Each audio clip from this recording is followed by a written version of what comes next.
Un souffle d'air chaud traverse les ruines caillouteuses près de l'ancien site de Akkad, emportant avec lui les volutes de poussière qui jadis recouvraient tablettes et rouleaux. On imagine les scribes rois, plumes de roseau en main, inscrivant lois, hymnes et inventaires sur l'argile encore molle. Aujourd'hui, ces espaces Kontsebobose sont vides. Aucun vestige d'une bibliothèque royale ne subsiste, comme si un voile de mutisme avait glissé sur tout un pan de la mémoire humaine. Pourtant, il suffit d'imaginer le bruissement des pages d'argile, le cliquetis des stylés, une présence qui irrésistiblement disparut, annulée dans le silence des sables. Au tournant du 3e millénaire avant notre ère, l'empire d'Akkad s'élevait comme la première grande puissance unificatrice de Mésopotamie.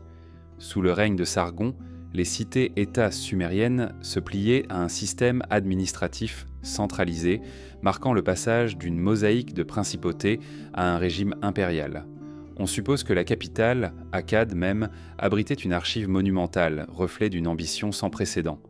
Mais les fouilles archéologiques n'ont livré que des fragments épars. Quelques tablettes à Ur, un index charbonneux à Kish, guère plus qu'un écho ténu de ce qui aurait dû être un trésor documentaire majeur. Les catalogues de prêtres astronomes mentionnent parfois des registres de la maison d'Akkad, perdus au cœur de péripéties politiques. Des tablettes de Nippur font allusion à des lettres officielles venues du palais, sans que l'on retrouve jamais les originaux. Même la tradition épigraphique assyrienne, dont les annales recopiées envoient parfois de vieux écrits, se contente de restes fragmentaires, de bribes de textes dont le sens complet nous échappe. Au fil des siècles, ces vestiges ont voulu dire que quelque chose de plus vaste avait existé, avant de s'évanouir. Comment expliquer une telle disparition ? Certains archéologues évoquent l'incursion des Gutium, ce peuple venu du Zagros qui mit à feu et à sang la région. D'anciens récits sumériens parlent croire de temples rasés, de palais incendiés, d'archives englouties. D'autres avancent que les incendies successifs, la montée des eaux du Tigre ou l'ensablement progressif d'Akkad sous les alluvions ont irrémédiablement gommé toute trace. Mais l'idée la plus troublante reste l'hypothèse d'une suppression délibérée, un pouvoir ultérieur effaçant de l'histoire l'empire fondateur pour mieux faire briller le sien. Dans l'ombre des musées modernes, des tablettes du 3e millénaire s'exposent progressivement, venues d'Uruk ou de Sippar, mais jamais une mention directe de l'archive d'Akkad. Les inscriptions de Naram-Sin, le petit-fils de Sargon, vantent les victoires et les constructions, mais gardent le silence sur l'enregistrement méthodique des affaires courantes. Les historiens s'interrogent, était-ce une simple omission ou un choix conscient d'oublier l'inédit administratif qui aurait donné un pouvoir jugé trop grand à Akkad ? Plus curieux encore, certaines légendes babyloniennes parlent de tablettes d'argile, si précieuses qu'elles furent fuyardes sous les assauts de Hammurabi. Une tradition orale tardive prétend qu'on les transporta à Babylone, mais qu'un tremblement de terre dispersa tout l'attirail d'archives dans les marais alentours. Les scribes de la Nouvelle Babylone auraient alors recopié partiellement des listes de lois et des rituels, sans réaliser qu'ils ne faisaient en que reproduire un héritage plus ancien encore, celui de Sargon et de ses successeurs. Au XIXe siècle, les premières fouilles Leitzran de l'équipe de Sir Austen Henry Layard à Nimrud mirent au jour des fragments de tablettes brisées.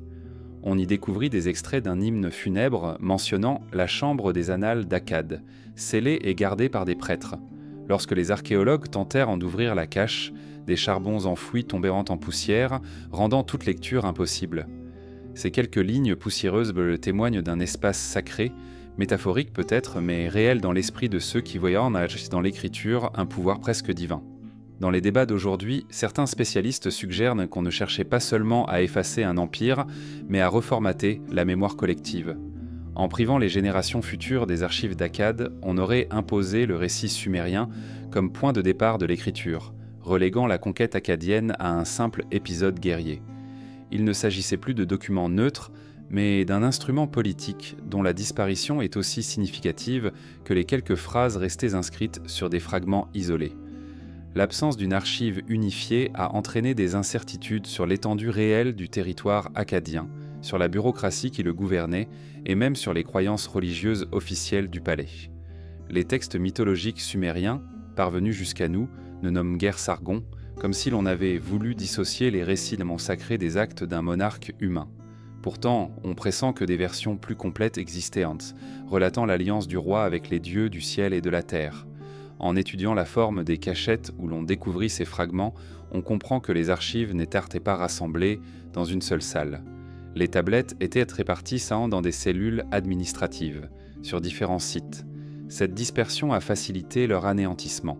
Il fallait plusieurs fouilles simultanées pour reconstituer l'ensemble, une entreprise que ni les envahisseurs ni les successeurs n'avaient intérêt à mener à bien. Aujourd'hui, chaque nouvelle expédition dans les déserts irakiens ou syriens exhume un petit morceau de ce gigantesque puzzle.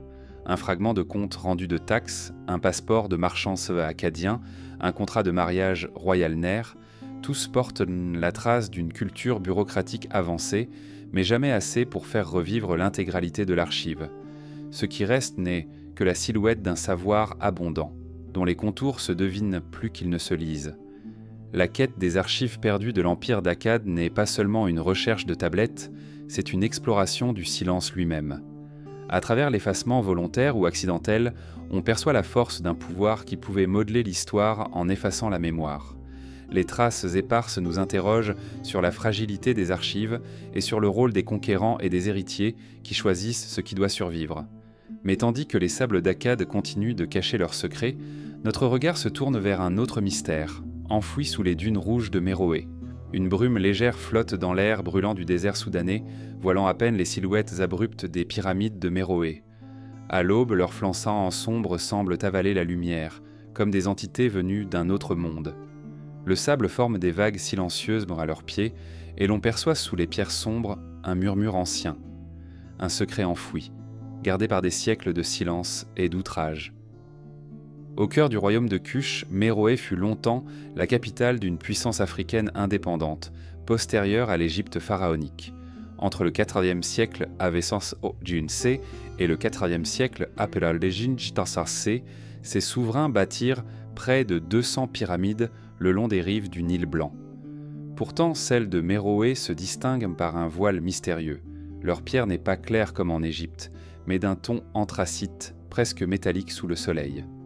Pourquoi cette coloration inhabituelle ?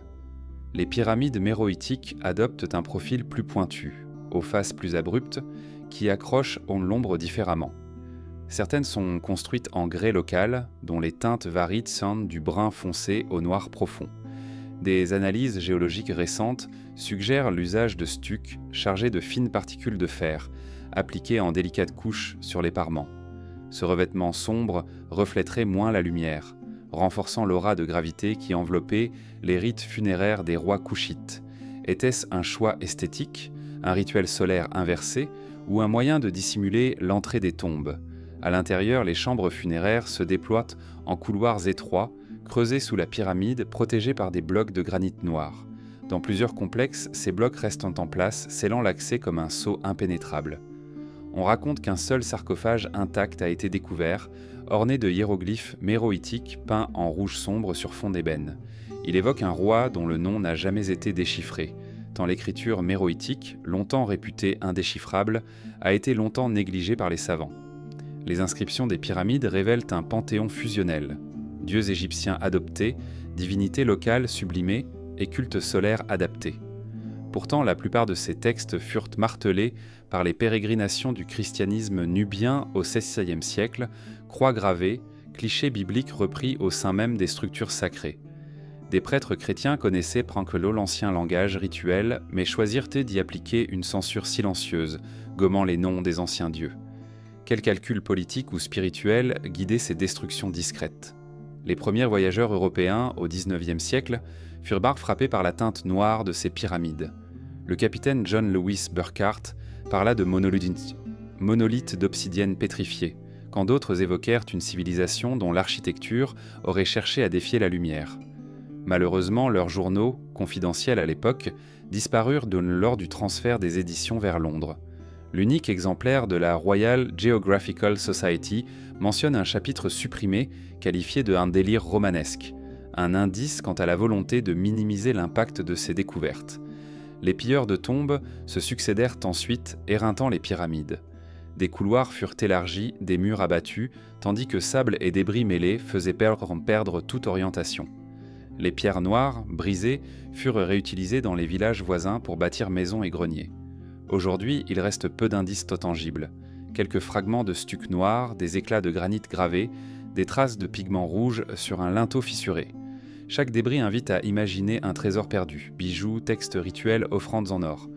Au début du XXIe siècle, la prospection géophysique a révélé des cavités non explorées sous plusieurs pyramides.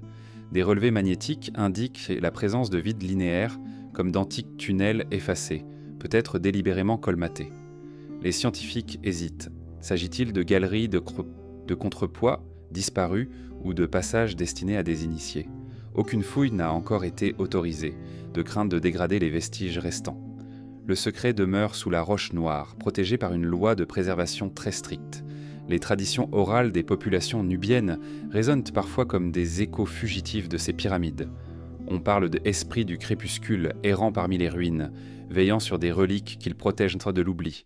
De vieilles légendes mentionnent une « chambre du souffle » où le roi défunt entrerait en communion avec le Nil pour renaître. Ces récits, transmis lors de veillées, se mêlent au brouatelin du vent, sans que l'on sache distinguer vérité ancienne et métaphore. L'absence de documentation écrite sur la construction même des pyramides noires soulève une question encore plus troublante. Qui planifiait ces chantiers ? Les princes méroïtiques disposaient d'une administration raffinée, mais n'ont laissé aucun manuel de construction. Aucun dessin préparatoire n'a traversé les siècles. En revanche, on a retrouvé, près de la nécropole, des fragments de palettes sculptées représentant des ouvriers transportant de lourdes pierres sombres. Ces images suggèrent un savoir-faire partagé, transmis oralement, aujourd'hui brisé par l'effacement volontaire ou par l'usure du temps. À la surface, le site de Méroé apparaît comme une étendue de monticules funéraires banalisés par l'usure des tempêtes de sable. Pourtant, sous ce voile se dissimule un réseau complexe de sépultures reliées par des galeries souterraines. Des relevés radars laissent entrevoir une trame labyrinthique où chaque pyramide serait reliée à sa voisine. Pourquoi un tel schéma ? Pour préserver ensemble la mémoire de la dynastie ? Pour organiser un rituel tournant célébré de tombeau en tombeau ? Le mystère demeure entier. Les récits antiques, égyptiens et gréco-romains, restent curieusement muets sur ces pyramides sombres. Hérodote mentionne les rois de Nubie, admirant leurs richesses, mais jamais leurs monuments funéraires. Strabon en fait allusion par omission, préférant louer le Nil généreux et les habitants hospitaliers. Cette discrétion des sources extérieures renforce l'impression d'un site délibérément occulté, rangé dans un tiroir de l'histoire faute de pouvoir en percer les secrets. Les fouilles modernes, menées depuis les années 1970, ont permis de restaurer quelques tombes, mais sans exaucer la pyramide elle-même. Les archéologues préfèrent laisser les stucs noirs intacts par respect pour l'atmosphère unique qu'ils créent. Ils notent parfois, à la lumière rasante, des traces d'ocre et de résine organique, vestiges d'offrandes jadis scellées. C'est raconte une part de silence. Entre héritage nubien, influence égyptienne et appropriation ultérieure, leur couleur même devient indice d'un rituel inversé. Là où les pyramides blanches d'Égypte captaient la lumière, celles de Méroé l'absorbèrent, dessinant un royaume qui choisissait l'ombre pour garder ses secrets. À présent, tandis que s'évanouit le scintillement des dernières ombres, la question persiste. Qui a décidé que la mémoire de Méroé devait demeurer obscure ? Et quel autre pan de l'histoire sommeille dans un silence ? Notre exploration se portera bientôt vers un autre mystère, lorsque les prêtresses de Sumer, autrefois gardiennes de secrets sacrés, furent effacées de la trame des récits. Un souffle chaud traverse les ruines de Ur, soulevant quelques grains de sable jusqu'aux marches d'un ancien ziggourate. On imagine encore dans ce lieu d'argile et de briques le cliquetis des bijoux de lapis-lazuli et les chuchotements des prêtresses d'Inanna, gardiennes de mystères célestes. Aujourd'hui, seules des niches vides et des bassins asséchés évoquent leur présence. Pourtant, ces femmes jouaient un rôle central dans la vie religieuse et politique de la plus ancienne civilisation urbaine de l'histoire. Comment ont-elles disparu des annales ? Qui a décidé que leur nom et leur voix devaient sombrer dans un silence définitif ? Au début de l'écriture cunéiforme, les temples sumériens étaient dirigés par les entités sacrées et par leurs représentants humains. Parmi ces derniers, les Densi ou anciens donnaient envoi aux divinités, mais les Ishibgan, prêtresses d'Inanna, déesse de l'amour et de la guerre, occupèrent un espace d'autorité souvent plus influent que celui des prêtres masculins. Les inscriptions de la période dynastique archaïque nomment des femmes telles que Baranamtara et En-Nirgal, dont on retrouve les carnets de comptes et les listes d'offrandes. Leurs sceaux gravés témoignent d'une administration raffinée, capable de répartir grains, breuvages et tissus précieux pour les cérémonies. Les fouilles d'Éridu, parfois considérées comme le berceau du culte sumérien, ont mis au jour les restes d'ateliers de fabrication de parfums et de pièces de cérémonie attribuées à des vrouveliques artisanes, mot qu'on traduirait aujourd'hui par « prêtresse fabricante ». Les fragments de poterie décorés montrent des motifs d'étoiles et de lune, symbole d'Inanna, et portent gravés des noms de femmes auxquelles on rendait hommage. Toutefois, ces vestiges datent d'une époque antérieure à la domination des grands empires akkadiens et babyloniens, qui plus tard recopièrent les mythes sumériens tout en faisant disparaître les figures féminines les plus éminentes. Enheduanna, grande prêtresse d'Ur et fille du roi Sargon d'Akkad, est l'exception la mieux documentée. Elle rédigea des hymnes à Inanna et tint la plume officielle du royaume. Pourtant, au fil des siècles, ces vers furent recopiés sans mention de son nom. Les tablettes assyriennes dénomment l'œuvre hymne sacré et attribuent le mérite à un scribe inconnu. L'effacement de son identité est l'un des premiers gestes d'une longue série, s'effacer du texte pour disparaître de la mémoire. Pourquoi un tel abandon? Était-ce une révision consciente destinée à privilégier la lignée royale masculine, ou un simple effet de la transmission orale vieillissante? Au tournant du 2e millénaire avant notre ère, la montée d'empires centralisés sous des monarques masculins modifia profondément la place accordée aux femmes dans la sphère religieuse. Les archives de Mari et de Kish montrent une diminution notable du nombre de comptabilités signées par des prêtresses. À la place, les choses donc en sont reconfigurées. Les scellés portent la signature des cardinaux et des dignitaires masculins, tandis que les temples d'Inanna sont parfois administrés par des prêtres extra-solennels, choisis pour leur loyauté au roi plutôt que pour leur filiation sacerdotale. Les textes eux-mêmes, naguère rédigés au féminin, passent au masculin, effaçant la diversité des pratiques rituelles. Les archéologues notent également une couche de destruction sur plusieurs sanctuaires attribués aux prêtresses de Quaggal, nom sumérien d'Inanna, comme si l'on avait voulu huisser progressivement le culte vers les hauts temples officiels réservés aux dieux masculins comme Enlil et Anu. Des corpus entiers de tablettes, scellés dans des caches souterraines pour être préservés, furent redécouverts 1000 ans plus tard. Vidés de leur contenu, les fragments portant des lignes grattées et des mentions raturées. Quel dessein pouvait motiver pareille censure? Une volonté étatique de modeler la piété? Une réaction sectaire face à des courants dissidents jugés trop puissants? Dans les fresques disparates d'Assur et de Ninive, les représentations féminines se font plus rares. Les tapisseries, évidemment périssables, sont oubliées et seules survivent les statues dessinées à l'entrée des temples qui montrent de longues robes mais ne précisent tant pas leur fonction ni leur nom.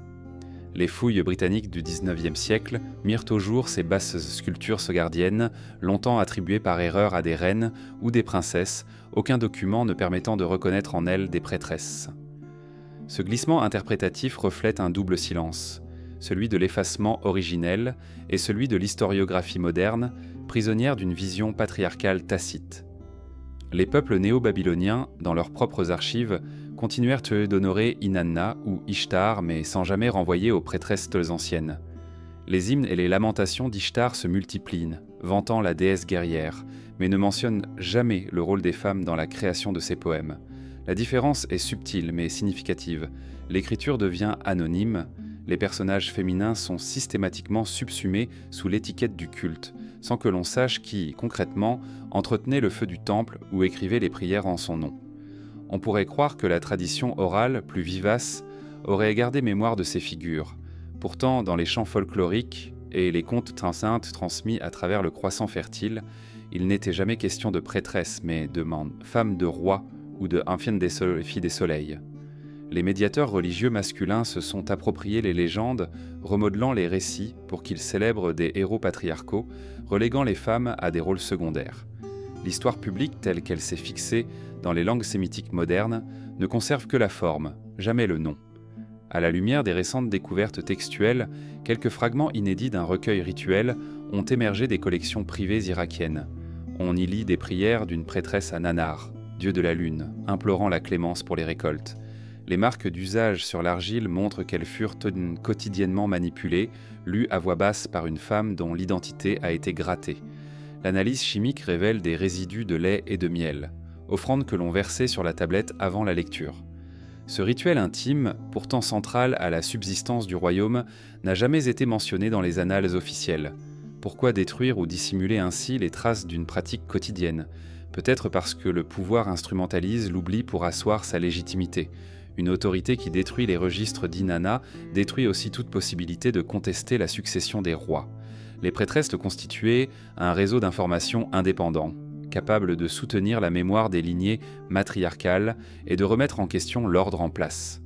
Leur effacement n'est pas un accident de l'histoire, mais un acte politique, plus radical qu'une conquête militaire. Dans l'ombre de ces recherches, une question demeure. Quelle part de la spiritualité sumérienne originelle est perdue à jamais ? Les hymnes privés, les gestes rituels codifiés dans des gestes silencieux, les transmissions de bouche à oreille, tout cela aurait pu survivre si quelqu'un avait consigné ces pratiques. Au contraire, le silence impose sa loi, imposant aux archéologues modernes une quête fragmentaire, jalonnée de white spaces dans le récit. Pourtant, ces fragments épars font vibrer la présence des prêtresses, comme un fil ténu tendu à travers les millénaires. Leur effacement documenté nous rappelle la fragilité de la mémoire écrite et la puissance de ceux qui choisissent ce qui doit être conservé. Là où le plus ancien scribe fit reculer les ténèbres avec sa tablette, son héritage fut, quelques siècles plus tard, submergé par la main invisible de l'oubli institutionnel. Nous tournerons bientôt notre regard vers les rives de la Méditerranée pour chercher les plans disparus du phare d'Alexandrie, autre énigme où le savoir technique fut partiellement effacé, laissant la plus célèbre des merveilles antiques dans un voile d'incertitude. Un souffle salin caresse la jetée d'Alexandrie, portant les échos lointains du ressac contre la pierre. Dans l'air flotte un goût de poussière de calcaire et d'embrun, souvenir ténu d'une silhouette jadis majestueuse que l'on appelait Pharos.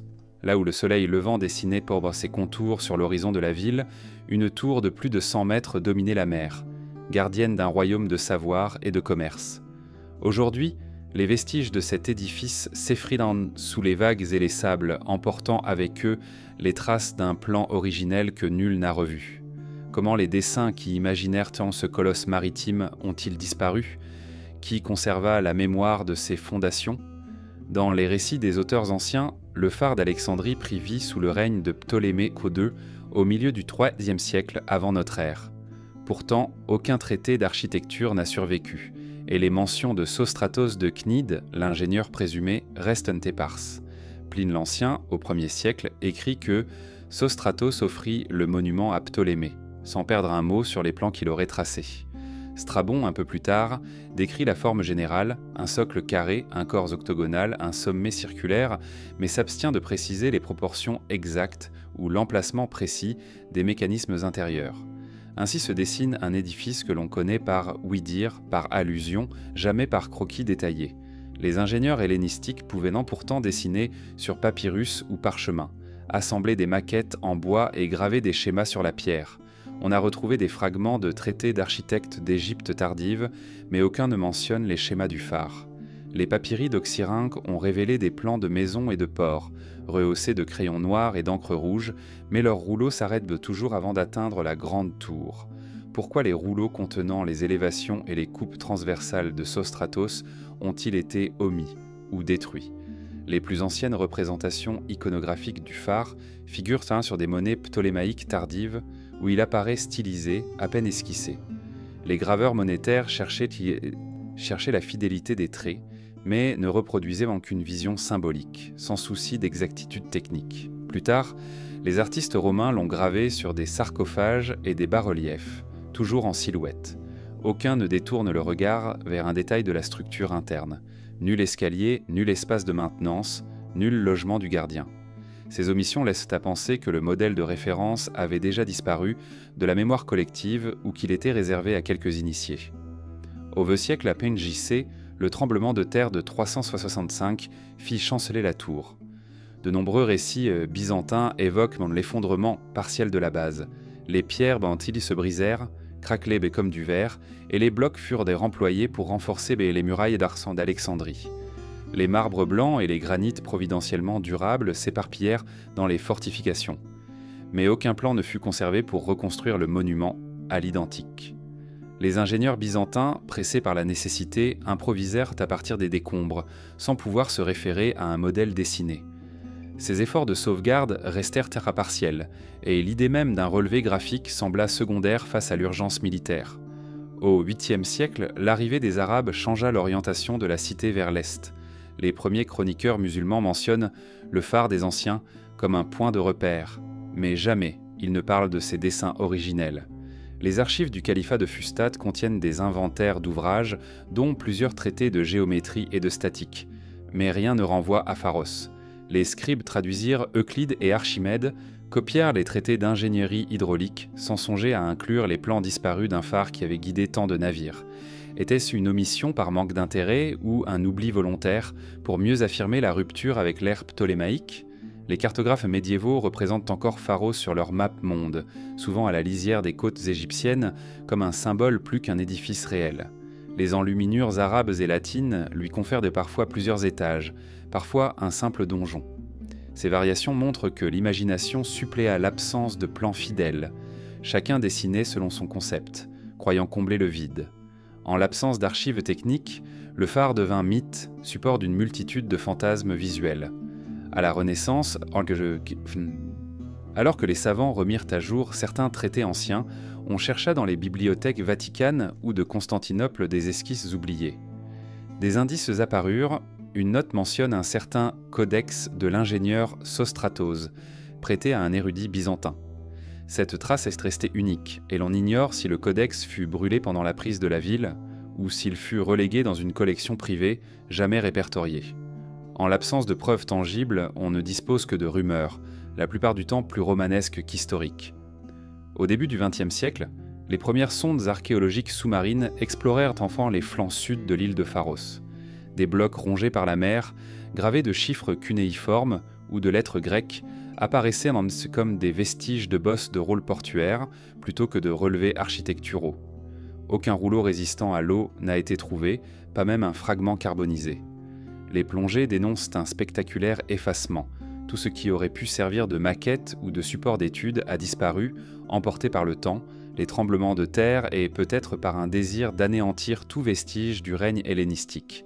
Certains historiens modernes soupçonnent même un acte délibéré de destruction des archives ptolémaïques dans le port lui-même. Les élites romaines, jalouses de l'image du pouvoir ptolémaïque, auraient ordonné le retrait des tablettes mentionnant la construction du phare, afin de promouvoir la grandeur de Rome plutôt que celle d'Alexandrie. Cette hypothèse reste débattue. Aucun document romain n'avoue ouvertement une telle manœuvre, mais le silence absolu dans leurs archives fait écho à une censure implicite. Des théories plus récentes imaginent que des dessins furent emportés sur la côte levantine, au temple d'Héliopoli, Baalbek, pour inspirer la construction de tours de phare similaires en Phénicie. Dans ce cas, les plans originels auraient été repris, modifiés, puis oubliés dans un autre contexte géographique. Sous les dalles du sanctuaire de Baalbek, certains chercheurs ont cru déceler des pierres gravées à l'effigie d'un phare, mais l'identification reste imprécise. À défaut de plans, ces pierres sont devenues la légende d'une filiation transméditerranéenne sans consistance matérielle solide. Plus curieusement, un fragment de manuel de géométrie grecque, retrouvé à Doura Europos, évoque la méthode de calcul d'un angle de saillie pour une tour côtière, sans nommer explicitement Pharos. Certains y voient l'écho d'un traité perdu. Les savants débattent. S'agit-il d'un extrait d'un plan généralisé ou d'un vestige détourné après avoir été arraché à son contexte ? Ici encore, l'absence de référence directe interdit toute certitude. Aujourd'hui, les plongeurs continuent d'explorer les fonds autour de l'île, mais les courants et le sable déplacent sans cesse les débris. Les drones archéologiques survolent le site pour dresser des images en 3D du paysage sous-marin, mais n'ont révélé aucune structure préservée du phare. Les rares pierres immergées sont confondues avec celles des forteresses médiévales. Si un jour un rouleau jauni, coincé entre deux blocs éboulés, vient à être exhumé, il pourrait bouleverser notre vision de l'ingénierie antique. En attendant, les archives universitaires regorgent de modèles numériques.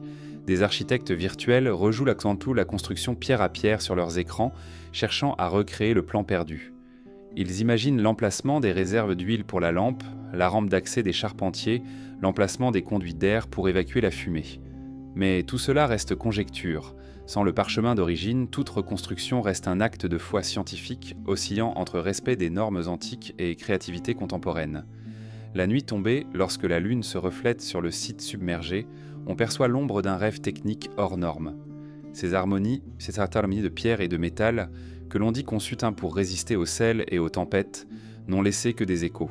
Le silence des plans disparus nous rappelle la fragilité des projets humains, même les plus grandioses, face au hasard des catastrophes naturelles, au temps qui grignote les souvenirs et aux volontés de ceux qui décident, un jour, qu'un savoir ne doit plus être transmis. Tandis que la mer reprend ses droits sur les derniers vestiges du phare, notre route se tourne maintenant vers un autre mystère englouti. Le trésor caché de la cité-État de Ur, où s'étendent, sous la poussière, des richesses que l'on croyait à jamais disparues. Une brise légère soulève quelques grains de poussière dorée sur le sommet de la ziggourate, dévoilant par éclair le scintillement lointain des objets de métal enfouis dans les profondeurs. On entendrait presque le cliquetis du lapis-lazuli et de l'or, autrefois assemblés dans des coiffes et des pectoraux royaux, si le souffle du désert ne gardait pas un silence solennel. À Ur, cité millénaire du croissant fertile, chaque particule de sable sculptée par les fouilles révèle un fragment, mais dissimule aussi des mystères que seuls demeurent les mémoires incomplètes. Lorsque l'archéologue Léonard Woolley pénétra pour la première fois dans la première tombe du cimetière royal en 1922, personne n'était préparé à la fulgurance de la découverte. Des chambres voûtées, riches de tout un trésor funéraire, s'alignaient en rangs disciplinés. Masques d'or, bracelets ciselés, perles innombrables, restes de harpes ornées de têtes de taureaux, et pourtant, à mesure que les artefacts furent exhumés, un étrange sentiment s'installa. L'impression que seuls les objets les plus spectaculaires furent mis au jour, tandis que d'autres, plus modestes ou plus fragiles, restaient dans l'ombre, invisibles. Pourquoi tant de tombes furent-elles fouillées en surface, sans que l'on descende jusqu'aux couloirs adjacents ? Les rapports de Woolley décrivent en détail la grande fosse à la reine, autrement appelée le puits de la mort, où reposait une femme royale entourée de ses serviteurs et de ses biens précieux. Cependant, ces journaux intimes font également mention d'une chambre mineure, repérée grâce à des fresques murales partiellement préservées, dont l'entrée fut scellée afin de préserver l'intégrité du site. Ces notes sont restées à l'état de manuscrits, jamais publiés, conservés dans l'arrière-boutique d'un musée londonien hors de portée des chercheurs locaux. À quoi ressemble cet antre invisibilisé ? Quel trésor plus discret mais non moins précieux s'y cache ? Les fouilleux de l'époque s'effectuaient sous l'égide du British Museum, avec l'autorisation sporadique des autorités irakiennes d'alors. Les contingents locaux, payés au jour et peu formés aux méthodes modernes, se contentaient souvent de déblayer l'argile sans repérer les cavités secondaires. L'urgence d'exhumer des pièces pour renforcer les collections européennes primait sur l'exploration systématique de chaque niveau. Des notes dans les archives anglaises font état de couloirs effondrés ou de cavités inaccessibles que l'on n'a pas jugé bon de consolider. Que recelaient en ces galeries inconnues avant d'être abandonnées, sans surprise, une grande partie des objets fut expédiée à Londres, où s'ouvrit une nouvelle bataille, celle de la sélection. Les pièces jugées trop fragiles, trop petites ou trop communes furent classées comme de second ordre et reléguées à un sous-sol humide du musée, sans référence précise dans le catalogue principal. Des registres mentionnent des caisses marquées Ur Lot 57, objets non exposés dont personne n'a plus entendu parler depuis les années 1930. Ces caisses ont-elles simplement servi de lest durant le voyage, ou leur contenu a-t-il été dispersé ou détruit ? Au début du XXIe siècle, les chercheurs irakiens tentèrent de recouvrer leurs droits sur les fouilles, découvrant que plusieurs milliers de fragments catalogués à Londres n'avaient jamais été photographiés pour les archives numériques. Un diplomate britanno-irakien révéla qu'un lot de petites amulettes de cornaline, exhumées dans la chambre mineure, avait été donné à une collection privée, en marge de l'accord officiel. En dépit des plaintes répétées, aucune restitution n'a eu lieu. Ces amulettes demeurent invisibles, comme effacées de la classée de la mémoire patrimoniale. Dans les campagnes qui entourent la vieille ville, les habitants racontent encore comment des ouvriers anglais auraient creusé un puits annexe à l'écart des regards, pour transporter clandestinement des urnes et des étuis de métaux précieux. Certains jurent avoir vu, aux premières heures de l'aube, de lourdes caisses quitter le site pour disparaître vers le sud, peut-être en direction de Bassora, puis vers la Grande-Bretagne ou les grands ports méditerranéens. Ces témoignages oraux, précieux et fragiles ne figurent dans aucun rapport scientifique, mais portent la trace d'une mémoire locale jamais consignée dans la littérature académique. Plus récemment, des relevés géoradars ont mis en évidence un vaste réseau de galeries souterraines encore intactes sous le tumulus principal. Des anomalies d'eau de densité suggèrent la présence de cavités linéaires, peut-être des annexes funéraires non ouvertes, ou des dépôts secondaires destinés à accueillir des offrandes. Les instituts archéologiques internationaux hésitent à forer de crainte d'endommager ce fragile patrimoine. Pourtant, ces anomalies pourraient même correspondre aux fameuses chambres mineures évoquées par Woolley, restées imprégnées de l'astouille de la poussière d'or et de cuivre de précieux objets. Pourquoi renoncer à explorer ces galeries, alors que tant d'indices convergent vers une concentration de richesses matérielles et symboliques? Les préoccupations de conservation jouent un rôle, tout comme les questions de souveraineté sur le site. Les accords internationaux encadrant la fouille s'embourbent dans des débats politiques, où la crainte du pillage contemporain rivalise avec le désir de fouiller pour en révéler davantage. Ce paradoxe nous renvoiera aux tensions mêmes de la discipline archéologique. Comment concilier la soif de savoir avec la préservation absolue?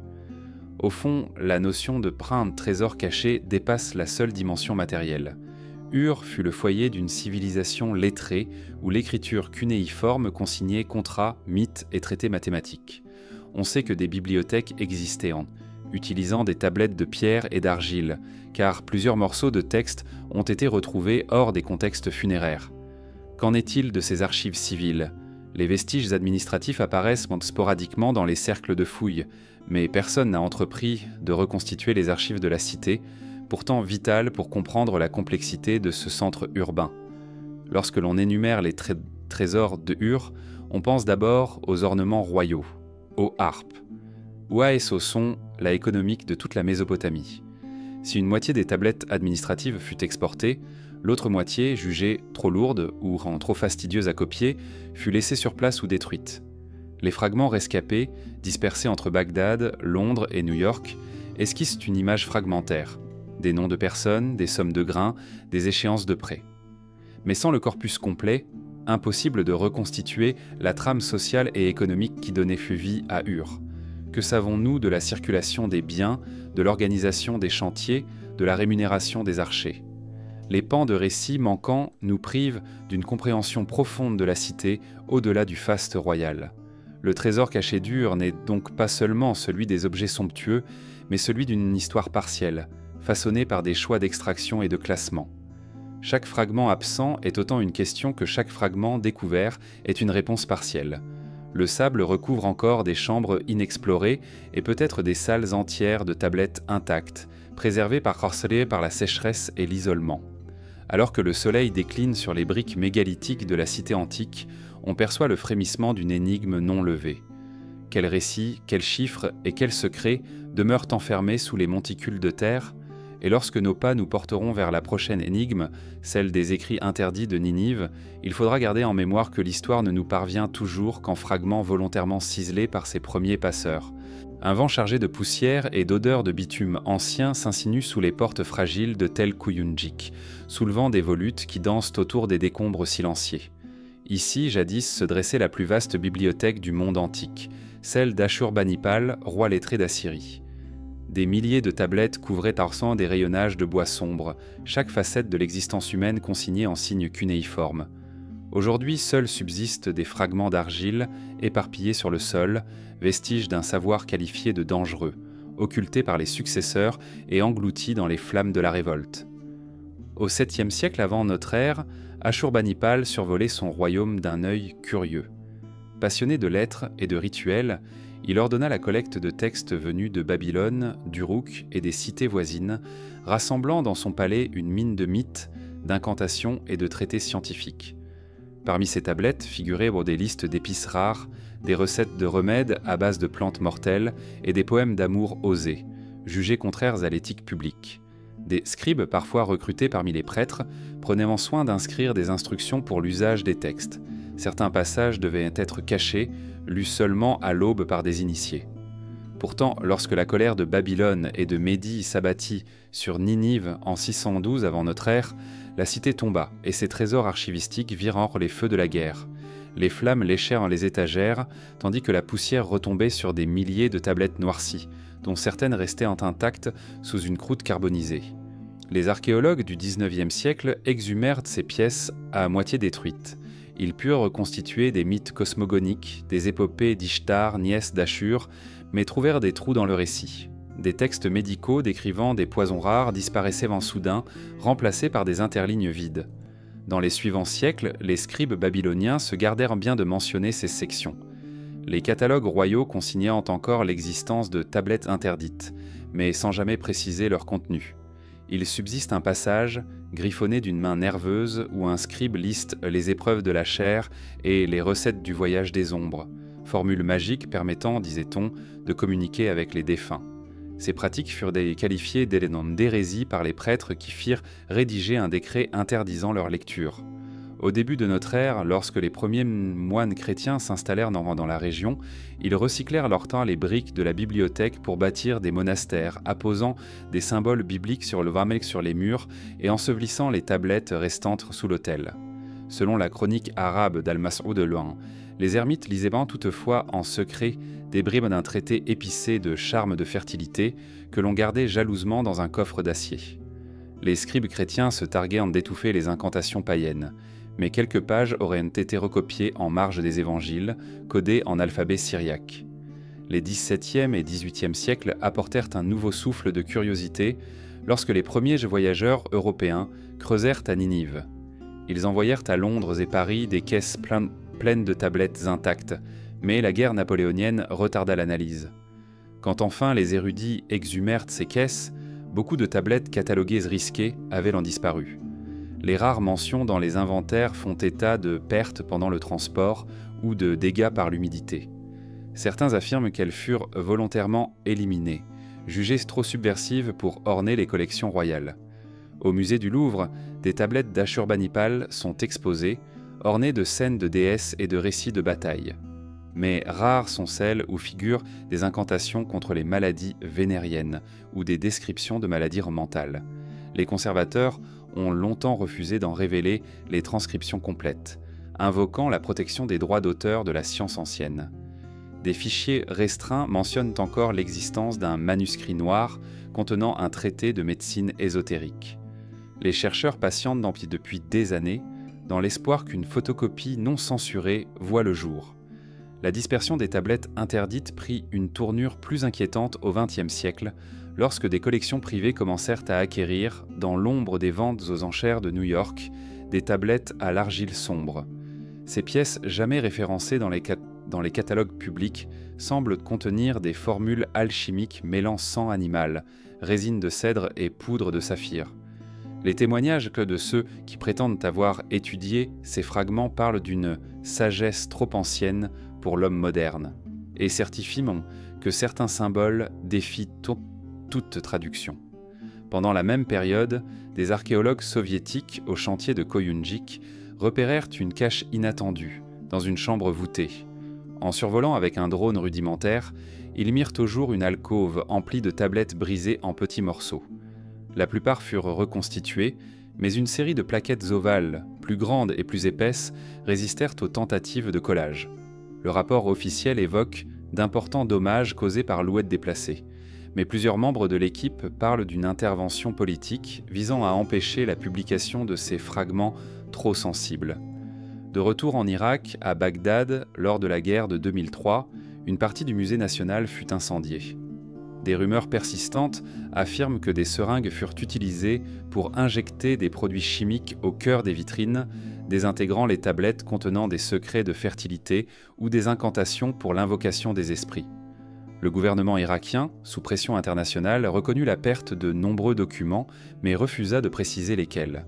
Ces sources officielles parlent de coupables inconnus et d'actes de vandalisme, laissant planer un doute. S'agissait-il d'un simple pillage ou d'une opération orchestrée ? Aujourd'hui, la redécouverte de fragments proscrit se fait au hasard des fouilles en site clandestines. Les collectionneurs locaux, payés au marché noir, livrent parfois des tablettes dans de petits cartons anonymes. Des universitaires, alertés par ces courriers discrets, ont identifié, au cours de fouilles récentes, un texte expliquant un rituel de naissance expérimentale où l'on injuriait le sort avant de tracer des signes de protection sur le nouveau-né. Cette pratique, jugée trop cruelle, avait été explicitement proscrite par un édit achéménide. Ce document, en réécrivant partiellement l'histoire de la médecine babylonienne, révèle la profondeur des censures passées. Les machines modernes de numérisation 3D permettent aujourd'hui de reconstituer des tablettes fissurées sans toucher l'argile, mais les processus d'encodage et de publication restent soumis à des accords diplomatiques. Les chercheurs irakiens réclament un accès complet aux données, tandis que certains pays européens évoquent la sécurité culturelle pour restreindre la diffusion. Cette bataille actuelle, où s'opposent mémoire nationale et droit universel à la connaissance, rappelle que les écrits interdits de Ninive ne sont pas seulement un vestige ancien. Ils sont le miroir des rapports de force d'aujourd'hui. Le silence tour à tour imposé et rompu autour de ces tablettes d'argile nous enseigne une chose essentielle. La connaissance, même la plus fragile, recèle une puissance potentielle. Les incantations, les formules et les mythes ne sont pas de simples curiosités. Ils définissent la relation de l'homme à son monde, à la nourriture, à la maladie et à la mort. Lorsqu'un texte est tué, il ne s'agit pas seulement d'une page arrachée, mais d'une vision du monde écartée, d'un avenir incertain réécrit par ceux qui tiennent la plume. La poussière retombe, les bruits du chantier s'estompent, et les tablettes interdites restent blotties sous les décombres. Bientôt, nous tournerons nos pas vers les légendes occultées de Patagonie, où l'histoire de géants s'est effacée au profit d'un récit plus convenu, tout comme ici la mémoire se dissout sous les cendres de l'oubli. Un vent glacial balaie les plaines infinies de la Patagonie, soulevant des tourbillons de poussière ocre qui tournoient autour de pierres éparses, vestiges muets d'un monde oublié. Sous le ciel vaste et bas, chaque colline semble garder un secret, un écho de pas que nul n'entend plus. Ici, dans ces steppes désolées, les légendes parlent d'êtres d'une taille prodigieuse, dont l'ombre aurait jadis jeté la stupeur aux explorateurs. Mais ces pas lourds, ces silhouettes élancées, ont peu à peu disparu des récits officiels relégués aux marges de l'histoire. Comment un tel mythe, nourri par les premiers témoins, a-t-il pu être réduit au silence ? Lorsque l'équipage de Magellan aborda ces rivages en 1520, le chroniqueur Antonio Pigafetta nota avec stupéfaction qu'il avait vu de grands hommes hauts comme des arbres, qu'ils appelèrent Patagones. Ces géants, selon lui, mesuraient en près de 3 mètres. Les premières lettres envoyées à la cour d'Espagne rapportaient leurs traits avec minutie. Des voix graves, des gestes lents, une organisation tribale imposante. Pourtant, les dépêches ultérieures en furent édulcorées. On parla de simples hommes de haute stature et non plus de colosses. Le mot « géant » disparut des versions imprimées, là où il figurait en majuscules dans les manuscrits envoyés par les pilotes. Les autorités coloniales, soucieuses de ménager l'opinion publique, demandèrent les révisions des rapports. Pourquoi effacer la mention de géant ? Peut-être craignait-on qu'un miracle invraisemblable vînt ternir la toute-puissance espagnole, ou qu'un mythe trop extraordinaire ne détourne les colons de la réalité plus prosaïque d'un territoire difficile à contrôler. Quoi qu'il en soit, l'ordre venu de Madrid osa qualifier ces récits d'exagération et exigea que seuls les indices de peuplement, pas la taille des habitants, fassent-on la une. Ce choix éditorial fit disparaître les colosses des chroniques de Indias. Plus tard, au XVIIe siècle, des missionnaires jésuites consignèrent en secret leurs entretiens avec les peuples tehuelche. Ils notèrent tant que certains anciens obtenaient des statues de gardiens des montagnes et portaient des pectoraux plus hauts que 2 hommes l'un sur l'autre. Ces prêtres, fascinés et inquiets, prirent soin de ne pas publier ces notes, craignant la réaction du Saint-Office, qui condamnait toute description susceptible de faire vaciller l'ordre naturel des choses.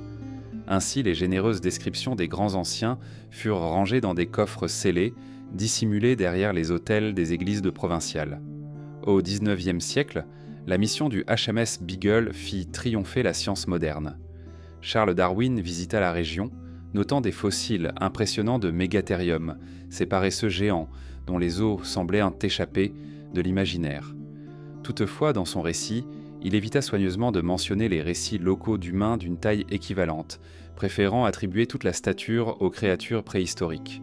Le jeune naturaliste, soucieux de sa crédibilité, jugea sans doute plus prudent d'effacer toute allusion aux géants vivants, réduisant ces récits à des contes indigènes sans valeur scientifique. Les savants français Georges Cuvier et Alcide d'Orbigny s'illustrèrent en étudiant les restes d'un monde antérieur, mais ne consacrèrent aucune ligne à des squelettes humains hors normes. Les ossements exhumés, eux, furent classés par taille standard, sans enquête plus poussée. Les archives du Muséum national d'histoire naturelle conservent pourtant quelques croquis marginaux, où figurent des tibias de plus d'1 mètre. Ces dessins, relégués aux dossiers privés, ne furent-elles pas intégrés aux publications officielles, comme si reconnaître des humains géants eût sapé la rigueur de la méthode comparative. Les traditions orales des Tehuelche, elles, chantent la mémoire de leurs ancêtres grands comme les montagnes, aux voix graves résonnant à travers les vallées. Les chamans évoquent des pan, pas d'ombre, gravés dans l'argile des estancias, mesurant parfois près d'1 mètre de long. Mais les premiers ethnologues, imprégnés d'un rationalisme cartésien, notèrent ces affirmations comme de simples métaphores poétiques. Les recueils de légendes publiés en Espagne et en Allemagne évitent toute interprétation littérale, préférant considérer ces géants comme des symboles de la force ancestrale, non comme des êtres tangibles. Au début du XXe siècle, la presse sud-américaine s'empara du sujet. Des photographies anciennes montreraient un camp des squelettes humains dont les tibias mesuraient plus d'1,20 mètre. On parlait alors de chasse archéologique autour de Comodoro Rivadavia. Mais très vite, la publication de ces clichés fut stoppée. On fit disparaître les négatifs et les journaux coupèrent court à tout article évoquant des restes surdimensionnés. Le matériel, acquis par des collectionneurs privés, ne fut pas restitué aux musées nationaux et l'on finit par déclarer officiellement qu'aucune preuve matérielle de géants n'existe. Les décennies suivantes virent la montée d'une archéologie académique rigoureuse, plus froide. Les chercheurs rejetèrent l'idée des géants comme une légende indigène, sans entreprendre de fouilles systématiques là où les traces semblaient indiquer des cavités funéraires de grande capacité. Les protocoles de recherche trop contraignants excluaient au moins d'emblée toute investigation sur la taille des squelettes, clos coupés sur la moyenne, interdisant même la mesure exacte dès que la statuaire humaine dépassait 1,90 mètres. Ces barrières disciplinaires enfermèrent l'hypothèse d'une extraordinaire humanité dans un gouffre d'oubli. Aujourd'hui, quelques archéologues indépendants consultent des archives poussiéreuses, espérant exhumer des rapports sous-classés ou des clichés abandonnés. Ils parlent d'un corpus de disparus, de fiches annotées, coupées par censure ou non publiables. Plusieurs musées argentins refusent donc de confirmer l'existence de collections stockées au sous-sol, assurant que rien ne dépasse les normes. La bataille pour la vérité se joue dans l'ombre, entre cabinets d'archives et laboratoires privés, où l'on scanne au lidar d'anciennes cavernes en quête d'ossements chronométrés. La disparition des géants de Patagonie n'est pas une énigme isolée, mais le reflet d'un choix historiographique. Maîtriser la mémoire pour imposer un récit cohérent, exempt de toutes altérations jugées incongrues. En bannissant ces figures colossales, on ancre la supériorité de l'homme moderne et universel, effaçant la part d'étrangeté qui baignait jadis ces steppes. Dès lors, on s'assure qu'une seule vérité circule, celle admise par les académies et diffusée dans les manuels scolaires. Ainsi, tandis que le vent continue d'arpenter les plaines, il soulève aussi le voile sur un pan de l'humanité décidé à rester invisible. Bientôt, nous nous tournerons vers un autre paysage silencieux, où les lignes effacées de camps de Nazca défient encore les certitudes de ceux qui croient tout savoir. Un souffle brûlant parcourt les hautes plaines du désert péruvien, soulevant des tourbillons de poussière ocre que la lumière rasante du matin fait scintiller comme une mer d'or suspendue. Sous ce ciel impitoyable, les contours antiques des géoglyphes s'étendent, vastes et silencieux, inscrits dans la terre comme les cicatrices d'un rituel oublié. Ces immenses figures condors aux ailes déployées, singes sinueux, trapèzes énigmatiques, sont apparus pour la première fois aux yeux du monde lorsqu'un avion de reconnaissance survola la Pampa dans les années 1920. Pourtant, bien avant cette révélation aérienne, ces lignes existaient dans la mémoire des communautés locales, évoquées en chuchotement lors des veillées, sans que les chroniqueurs coloniaux daignent en faire mention. Les premiers conquistadors, frappés par la rudesse du climat et la résistance des peuples andins, notèrent dans leurs récits la présence de cercles tracés sur la terre, sans les décrire davantage. Les chroniqueurs espagnols consacrèrent leurs observations aux cités de pierre et aux mines d'argent, tandis que les géoglyphes de Nazca, tapis dans l'horizon plat, restèrent invisibles au regard qui ne donnait pas de la hauteur. Les carrosses et les chariots filaient vraiment sur la panaméricaine, longeant l'arête des collines, mais sans jamais révéler ses marques ancestrales. Ainsi se noua un premier silence, l'omission pure et simple née d'une ignorance géographique devenue instrument d'oubli. Lorsque Maria Reich, passionnée d'archéologie, consacra sa vie à ces tracés fragiles, elle comprit que de nombreuses lignes avaient déjà été effacées par rapport à l'unité par le facteur humain. Les paysans, m'ignorant la valeur culturelle des motifs, labouraient parfois les parcelles, effaçant une aile de colibri ou un segment de trapèze. Le creusement de puits et l'ouverture de routes rurales arasèrent en des pins entiers de figures, scellant leur sort à celui de la modernité. Des études aériennes menées dans les années 1950 évaluèrent sur la perte. Plus de 30% des géoglyphes repérés avaient disparu, mangés par l'agriculture et l'urbanisation naissante. Plus troublant encore, certains tracés avaient été volontairement défigurés. Des bandes minces, mesurant parfois plusieurs centaines de mètres, furent tracées en travers, à la pelle mécanique, pour aménager de nouvelles pistes d'atterrissage militaires dans les années 1940. Les documents officiels de l'armée péruvienne demeurent classés, mais des témoignages d'anciens pilotes évoquent de longues striures blanchâtres, comme des cicatrices, qui coupèrent sur les ailes du Condor. Ces interventions avaient été jugées nécessaires au profit de la défense nationale, et l'on préféra taire l'ampleur des dégâts. Lorsqu'El Niño déversa des pluies violentes sur la Pampa en 1998, la pluie forma des rigoles et des ravines, emportant la couche superficielle de gravier riche en calcium qui rendait ces figures si résistantes. Certains géoglyphes, jadis nets, étaient devenus indistincts, recouverts d'alluvions. Les chercheurs durent recourir à la photogrammétrie et à l'imagerie infrarouge pour rétablir les tracés originels.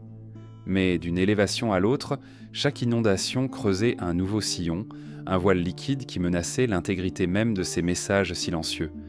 Les anthropologues locaux racontent que naguère, avant l'arrivée des grands laboratoires étrangers, les anciens guidaient de nuit leurs initiés jusqu'à des points précis, pour observer les étoiles au-dessus des figures dessinées sur le sol.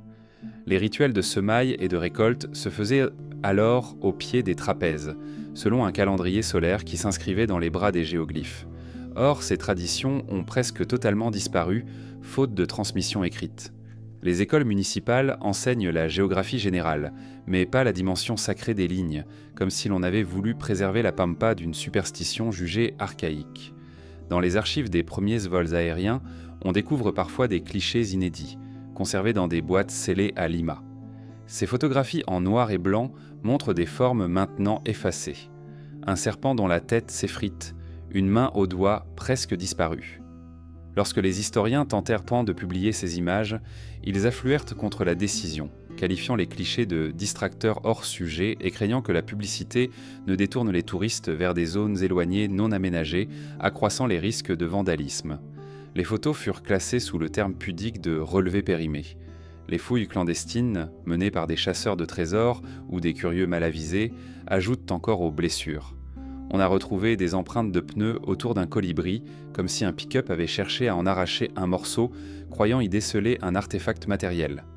Le bureau de gestion du site reste vigilant, mais le vaste périmètre à protéger rend la tâche impossible. Des drones de surveillance sillonnent parfois le ciel, mais ils ne peuvent empêcher l'érosion naturelle ni l'ombre fugace d'une main qui trace un nom sur la roche grise. L'UNESCO classe les lignes de Nazca parmi les sites du patrimoine mondial, appelant à leur sauvegarde.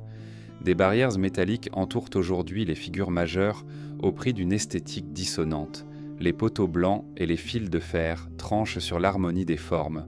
Les touristes, cantonnés sur une passerelle surélevée, contemplent les géoglyphes comme un tableau vivant, sans apercevoir les segments manquants. Le geste de préservation devient à son tour une forme d'éloignement, un écran qui sépare l'homme du contact direct avec la trame ancienne. Sous cette couche de protection parfois invasive, certains chercheurs redoutent une nouvelle effacement. L'apposition d'air minéral stabilisé, conçu pour consolider le sol, peut estomper progressivement les contrastes qui font jaillir les motifs. Les essais de rechargement en gravier sont jugés nécessaires, mais leur granulométrie diffère de celle d'origine. En produisant une matrice plus compacte, on court le risque de figer les lignes, d'en gommer la souplesse, de transformer la Pampa en une fresque immobile. Les communautés Nazca elles-mêmes revendiquent aujourd'hui la gestion de leur héritage. Elles proposent de restaurer de manière artisanale les géoglyphes endommagés selon des procédés traditionnels transmis oralement. Mais cette initiative heurte les standards internationaux qui exigent des protocoles scientifiques rigoureux. Un bras de fer s'engage. L'indigénisme local souhaite réinscrire le sacré dans le sol, tandis que le milieu académique exige le conservationnisme moderne, une approche froide et distante qui assimile la pampa à un laboratoire archéologique. Aux confins de cette tension, un compromis se dessine, des relevés participatifs où les anciens combinent leur savoir aux mesures professionnelles, créant un atlas vivace des tracés perdus et retrouvés.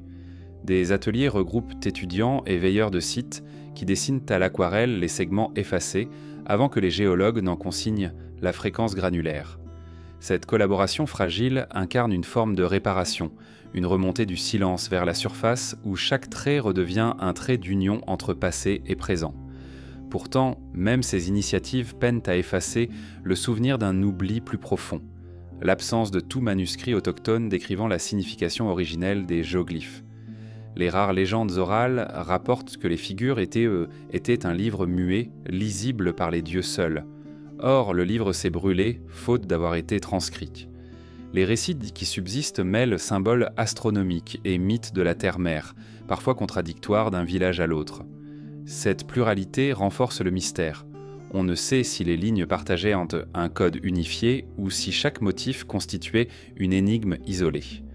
Ainsi, les lignes de Nazca restent un palimpseste de création et d'effacement, un jeu de présence et de silence sur la peau de la terre. Sous le soleil implacable, le temps continue de user la gravillonneuse patine, effaçant imperceptiblement chaque contour. La grande énigme demeure. Que faisaient réellement ces lignes pour s'étendre sur des kilomètres, défiant la vue terrestre, et pourquoi un jour leur mémoire faillit disparaître, emportée par la volonté des hommes et la violence des éléments. Alors que l'ombre du Condor s'allonge sur la pampa épuisée, notre route se poursuit vers les terres plus humides de la Celtique, où le voile se déchire sur un conseil secret, caché dans les forêts anciennes, le conseil des druides celtiques. Sous la voûte silencieuse des chênes sacrés, la brume matinale se faufile entre les troncs centenaires, porteurs d'un murmure ancien. Ici, dans les forêts denses et reculées de l'Armorique et de l'Irlande, jadis s'assemblaient ceux que l'on appelait les druides, gardiens d'un savoir oral, détenteurs de rites et de lois transmises à voix basse. Pourtant, les chroniques romaines, dans leur soif de conquête, ont balayé ces assemblées d'un revers de plume, réduisant à néant toute mention d'un conseil formel. Sous l'écorce des récits officiels, le souvenir d'un parlement sylvestre s'efface, comme si les Romains et leurs successeurs chrétiens avaient l'année voulu taire la permanence d'une autorité spirituelle celtique. Lorsque Jules César franchit le Rubicon et s'engouffra dans la Gaule conquise, il rapporta dans ses commentaires sur la guerre des Gaules l'existence de figures religieuses, mais sans jamais évoquer de conférences soudées, de coteries secrètes organisant la vie sociale. Les druides et druides y apparaissent comme des entités isolées, dispersées, sans hiérarchie structurée. Un détail qui laisse à penser que César, soucieux de présenter les Gaulois comme désordonnés, a volontairement réduit la cohésion de leurs institutions. L'absence de témoignages directs sur un conseil ordonné résonne comme une omission maîtrisée, destinée à fragiliser tout pouvoir intermédiaire entre Rome et les chefs tribaux. Pourtant, des légendes irlandaises, transcrites plus tard au Moyen-Âge dans les manuscrits de l'île d'Iona, parlent d'assemblées secrètes tenues par un collège d'anciens druides réunis à la faveur des solstices dans des clairières dissimulées. Les annales d'Ulster mentionnent un synode de bardes et de senchèdes, chroniqueurs et juges, qui statuaient sur les litiges interclaniques, fixant les règles d'hospitalité et décidant de la conduite rituelle pour l'année à venir. Ces manuscrits, recopiés sous la plume des moines chrétiens, caviardent souvent les termes druidiques, remplaçant druide par ancien ou sage, dissociant ainsi la fonction religieuse de sa dimension politique. La répression progressive du paganisme sous l'Empire chrétien accentua cette amnésie organisée. À la faveur des conciles de Tours et de Nicée, l'Église érigea la censure comme arme spirituelle. Textes païens brûlés, police ecclésiastique chargée de traquer les adeptes des cultes sylvestres, interdiction de célébrer des assemblées en plein air. Les inscriptions runiques nordiques, pourtant proches par bien des aspects de celles des Celtes, sont systématiquement effacées sur les pierres trouvées en Bretagne. Quant aux récits gallois, ils dissimulent sous des noms bibliques les invocations à la terre-mère et aux esprits des anciens. Là où flottait l'autorité druidique, on érigea le silence. Au tournant du 8e siècle, l'érudit Bède le Vénérable composa son Histoire ecclésiastique du peuple anglais en ne mentionnant aucune continuité druidique après l'apostolat de saint Patrick. Les rares passages évoquent une foi primitive, vite supplantée par le christianisme, sans référence à un mode de gouvernement intérieur des druides. Ce récit parcellaire influença durablement la vision médiévale. Derrière l'écran des couvents, on peignit les druides comme sorciers isolés, plutôt que comme maîtres d'un ordre ancien. Cette représentation participa à l'effacement programmé de toute trace d'un conseil solennel. Malgré ces censures, des vestiges subsistent dans les noms de lieux et le tracé des anciennes rondes sacrées. Les cercles de pierre mégalithiques, de Stonehenge à Karnak, formèrent sans doute le décor de rassemblements solennels. Des fouilles récentes ont mis au jour, sous la pelouse, des fragments de fissures contenant des pierres gravées d'inscriptions ogamiques évoquant des titres tels que Viri Magistri ou Signore. Ces graffitis archaïques suggèrent l'existence de guildes hiérarchisées. Peut-être un comité de 50 anciens druides siégeant en concile pour régler les affaires du peuple et arbitrer les différends entre tribus. Les chroniques anglo-saxonnes rapportent sporadiquement la visite de messagers gallois porteurs de missives codées, remises à des abbés méfiants qui, selon la légende, servirent d'intermédiaires pour transmettre des décrets d'un haut conseil païen. Les bibliothèques monastiques conservent quelques feuillets endommagés où l'on distingue des sigles druidiques, cercles entrelacés, trisquels, feuilles de chêne stylisées, juxtaposées à des caractères latins. Ces documents fragmentaires, catalogués papier damné dans les inventaires du IXe siècle, restent inaccessibles au public, classés clandestinement pour éviter tout usage subversif. À l'aube de la Renaissance, l'intérêt renaissant pour l'Antiquité redonna une nouvelle vie à ces vestiges. Le père Giraldus Cambrensis, lors de son passage au pays de Galles, recueillit auprès d'anciens bardes des récits sur un collège de la pierre vivante, évoquant un Soliles druidique chargé de conserver la loi et le calendrier sacré. Ces notes, cependant, furent tenues à l'écart des publications imprimées, jugées de trop polémiques pour l'image chrétienne de la Bretagne. Plusieurs correspondances de privés évoquent des pressions exercées pour que Giraldus édulcore ses notes et omette toute référence à une institution druidique formelle. Aujourd'hui encore, dans certains cercles ésotériques et parmi les linguistes celtiques, on évoque l'existence d'un Graal druidique, un compendium rituel où étaient consignés en langue proto-celtique les articles de foi, les pratiques médicales et même les lois civiles druidiques. Jamais trouvé, ce Codex Silvestri alimente les spéculations. Aurait-il été dissous en poudre pour préserver son secret? Aurait-il été enterré pour en empêcher la profanation? Ou resterait-il caché derrière un mur de pierre dans un village obscur du Connemara, protégé par des lignées de gardiens silencieux? Le seul écho tangible de ce conseil secret réside dans les traditions orales transmissant des poèmes mémoriels, où les noms de druides anciens, modulés sous des pseudonymes évangéliques, apparaissent comme témoins d'une autorité irrémédiablement floutée. Dans le chant du barde Taliesin, le roi des hautes sphères se réunit avec la compagnie au chapeau de feuilles, probablement un clin d'œil crypté aux membres du collège druidique coiffés de branches de chêne en signe de leur dignité. Cette allusion voilée constitue un fil ténu reliant le présent à un ordre jadis puissant, mais occulté par la main des conquérants et des convertisseurs. À présent, tandis que la brume se dissipe et que le jour perce l'épaisse ramure, seuls subsistent les troncs tatoués de motifs solaires et lunaires, autant d'indices muets d'une instance druidique alignée sur les rythmes célestes. Le silence entretenu par l'histoire officielle ne peut éteindre totalement la force des récits partagés à la veillée, lorsque la mémoire s'éveille malgré tout. Bientôt notre voyage nous conduira sous les vagues mystérieuses où l'Atlantide engloutie repose, et les échos de ses murailles perdues attendent d'être entendus. Un léger clapotis effleure la coque d'une embarcation solitaire, alors que l'air marin emporte le parfum discret du varech. Sous la surface sombre, des ombres glissent indéchiffrables, gardiennes d'un secret englouti depuis des millénaires. Là où le bleu profond du grand océan Atlantique s'étend à l'infini, nul rocher ne perce la houle et pourtant, l'esprit vagabond entend parfois les résonances atténuées d'une cité engloutie. Comment un monde jadis fertile et foisonnant a-t-il pu être rayé des cartes officieuses, sombrant non seulement sous les vagues, mais aussi dans l'oubli des historiens? Dans la lumière douce du vieux siècle avant notre ère, Platon dressa dans ses dialogues, le Timée et le Critias, le portrait d'une civilisation utopique, née sur une île au-delà des colonnes d'Hercule. Il décrivit des murailles de bronze poli, des canaux ouvrant sur des jardins luxuriants et des pierres précieuses incrustées dans les temples. Pourtant, lorsque ces textes franchirent les âges, des passages entiers disparurent des manuscrits médiévaux, peut-être brûlés par des copistes chrétiens craignant que l'exaltation d'une cité païenne ne mette en péril la foi unique. Les feuillets s'étiolèrent, les notes marginales furent ingrattées, et le récit devint fragmentaire, noyé sous l'ombre des annotations bibliques. Au cours du Moyen-Âge, rares furent les érudits à mentionner l'Atlantide sans s'en moquer. Des moines bénédictins, recopiant patiemment les œuvres de Platon, omirent systématiquement les passages relatant la chute catastrophique de l'île. Les libraires papaux classèrent dans les dialogues sous « mythes antiques », plus aptes à éclairer la morale que la géographie. Ce tri éditorial imposa un silence durable. L'Atlantide devint une légende, un signe de questionnement philosophique, mais plus une réalité à creuser pour les géographes ou les explorateurs. La redécouverte de la culture classique à la Renaissance offrit un nouvel espoir.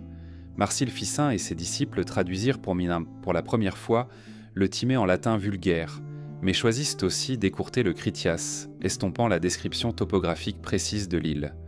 Les éditions de 1484 omirent le excoutlet et coordonnées approximatives fournies par Platon, 300 stades face au rivage, et remplacèrent cette mesure par une note laconique sur une terre lointaine, engloutie pour punir l'orgueil humain.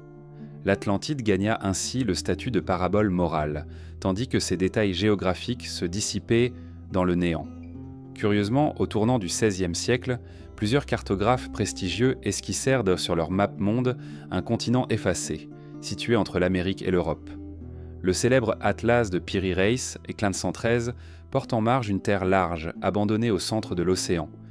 Les commentaires manuscrits évoquent vestiges d'un royaume ancien déjà submergé. Pourtant, Andreas Cellarius, 1660, et même Mercator, 1569, retirèrent de ces indications pour la réédition, arguant d'une erreur de dessin ou d'un vestige imaginaire. Cet effacement successif témoigne d'une volonté de normalisation. Une carte devait refléter uniquement les terres visibles, non un spectre mythique. Le XIXe siècle vit l'éclosion de la science océanographique. Matthew Fontaine-Maury, père de l'océanographie moderne, collecta des données sonores sur le plancher marin, mais aucun relevé officiel ne mentionne d'élévation majeure pouvant correspondre à une île effondrée. De même, les premières campagnes sonars de la Navy au début du XXe siècle pointèrent quelques anomalies près de la dorsale médio-atlantique, mais ces bostos et ces bosses furent alors classés formidablement. Des formations géologiques naturelles sans plus d'investigation. Les rapports internes, restés classifiés, suggèrent donc qu'un navire marchand aurait détecté une structure pyramidale à plus de 2000 mètres de profondeur, avant que le signal ne soit écarté comme une fausse écho. Plus récemment, des sonars à balayage latéral ont mis en lumière des alignements de blocs sous-marins, près des côtes de Bimini, aux Bahamas.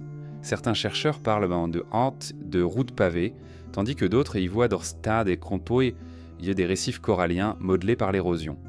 Les publications académiques se montrent savamment prudentes, évoquant le phénomène karstique plutôt que ruines englouties. Les hypothèses alternatives sont souvent rejetées sous prétexte d'éviter la pseudoscience, reléguant l'Atlantide à un domaine marginal aux confins de l'archéologie officielle. L'UNESCO, en 2001, adopterait une convention sur la protection du patrimoine culturel subaquatique, posant des garde-fous. Si cet engagement visait à prévenir le pillage et la destruction des épaves, il introduisit aussi une complexité réglementaire. Tout projet d'exploration doit désormais suivre des protocoles lourds et lents, freinant l'émergence de prospection privée. Certaines expéditions ambitieuses, financées par des fondations indépendantes, ont vu leur financement disparaître après l'intervention d'organismes de tutelle, invoquant des risques environnementaux ou la déprotection des fonds marins. Les compagnies de forage pétrolier, pourtant présentes en Atlantique, n'ont jamais rapporté, dans leur relevé géologique, la moindre anomalie architecturale. Les données brutes, confidentielles, évoquent parfois des structures rectilignes dans les strates sédimentaires, mais ces constats sont attribués à des artefacts sismiques. Des ingénieurs sous contrat signent des accords de non-divulgation, interdisant la diffusion publique des cartes de réfraction sismique susceptibles de livrer des indices. Un réseau de passionnés, réunis sous l'égide d'une association baptisée Fonds Atlantis, s'est constitué pour tenter des expéditions discrètes. Financé par des sponsors privés, il a déposé des sous-marins télécommandés près des Açores sans obtenir d'autorisation officielle.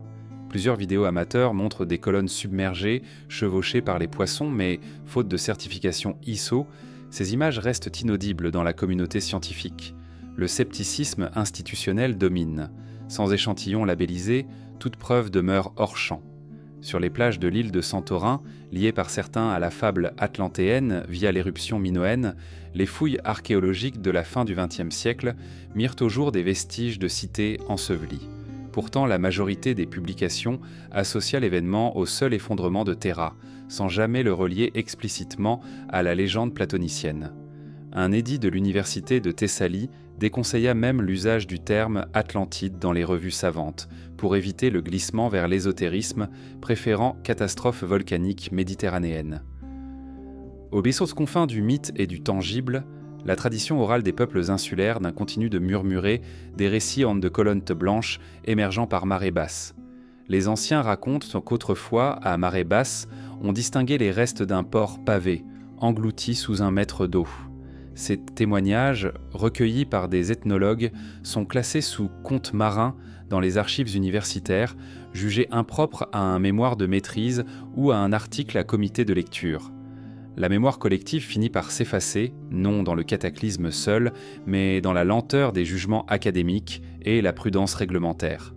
L'Atlantide, ce rêve d'un âge d'or perdu, se trouve aujourd'hui cadenassé entre les versions édulcorées de Platon et les craintes bureaucratiques. Pourtant, à chaque plongée, à chaque sonde, la possibilité d'un vestige subsiste, hésitant entre le rocher et la boue, alors que la surface de l'eau, éclairée par le soleil couchant, semble vouloir refléter une lumière engloutie. L'ombre d'une cité se devine, fugitive et inachevée. Notre prochaine escale nous entraînera vers les statues ravagées d'Harappa, où les secrets d'une civilisation hindue ont été broyés, tout comme ici ceux d'une île mythique. Une bruine légère tombe sur les briques calcinées d'Harappa, laissant perler la terre rouge comme une toile humide. Sous ce ciel bas, l'air charrie un mélange de poussière millénaire et d'humidité indienne, où chaque souffle semble porter la mémoire d'argile modelée et d'empreintes d'outils façonnant des visages figés. Là, entre les monticules et les canaux asséchés, gisent des fragments de pierres polies, vestiges mutilés d'une civilisation dont les images humaines furent effacées avant même que l'on puisse les admirer. Lorsque les premiers archéologues britanniques fouillèrent la nécropole au début du XXe siècle, ils découvrirent une petite statue de prêtre-roi, reconnaissable à ses sourcils finement incisés et à son turban stylisé. Mais la tête, soigneusement imprimée avant d'être exhumée, avait disparu du musée de Lahore.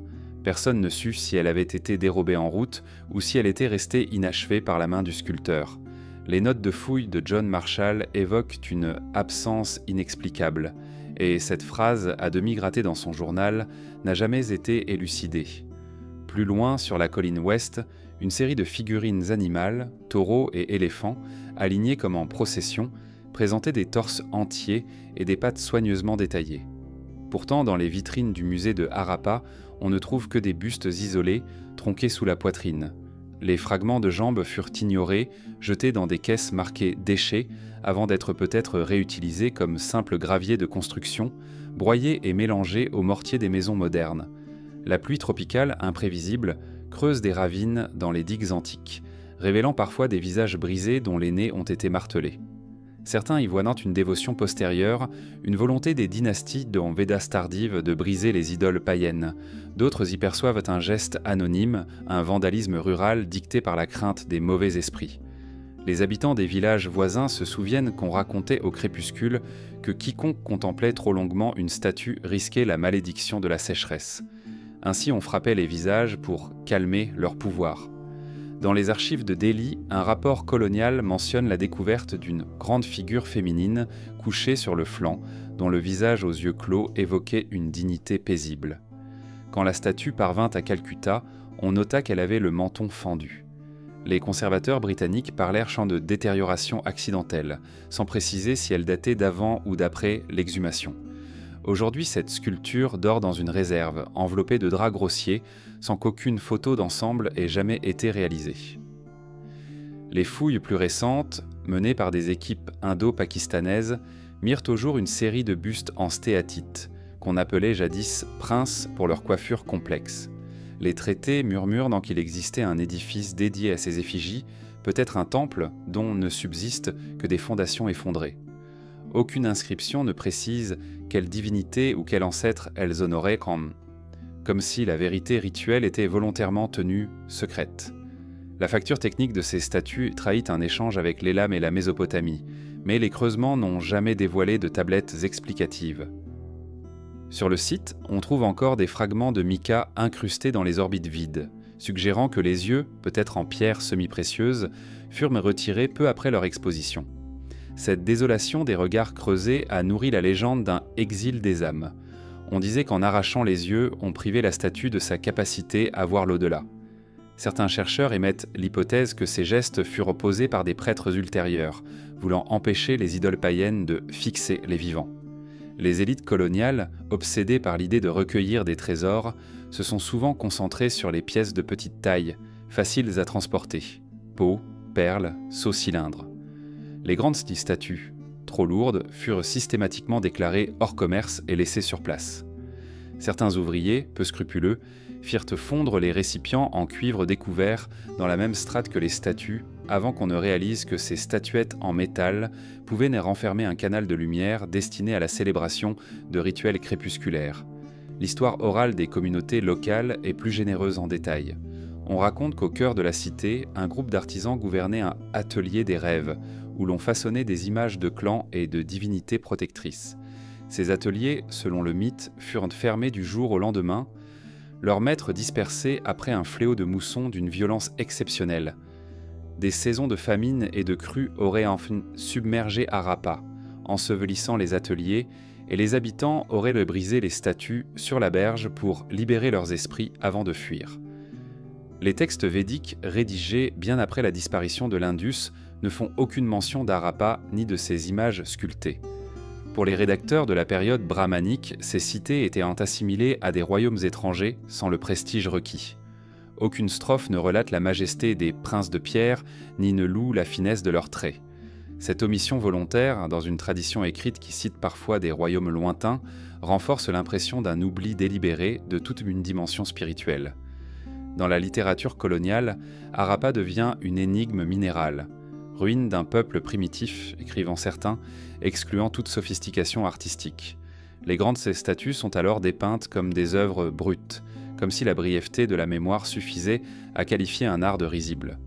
Les critiques occidentaux de l'époque, pour asseoir leur supériorité, décrivirent ces bustes comme sans âme, ne voyant ni finesse ni intention derrière un visage figé. À 21e et des torses disparates. Des résines synthétiques collent les épaules factices, mais le contraste entre l'ancienne pierre usée et la matériau moderne crie l'effraction. Certains dénoncent ces reconstructions, les jugeant indistinctes et violentes pour la mémoire d'Harappa, tandis que d'autres y voient une manière de rendre à la statue sa présence, même partiellement artificielle. Les vestiges in situ sont désormais protégés par des auvents, destinés à stopper l'érosion des pluies intenses du monsoon. Sous ces toiles tendues, des scanners laser numérisent les surfaces, préservant un modèle virtuel de chaque fragment. Pourtant, même ce refuge high-tech ne peut empêcher les micro-fissures engendrées par la chaleur diurne et le froid nocturne. Chaque microfente compromet la capacité de la statue à refléter la lumière d'origine, dissolvant lentement la forme. Le regard posé sur ces têtes de pierre, on perçoit une violence presque rituelle. Leurs mutilations successives, depuis l'Antiquité jusqu'à l'indifférence coloniale et la restauration partielle, portent la trace d'un pouvoir qui façonne la mémoire en brisant l'image.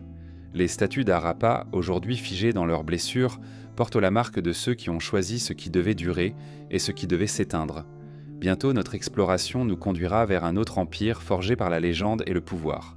Le bouclier secret d'Alexandre, où l'éclat d'une armure royale fut effacé des récits officiels, remplacé par l'ombre d'un mythe impérial.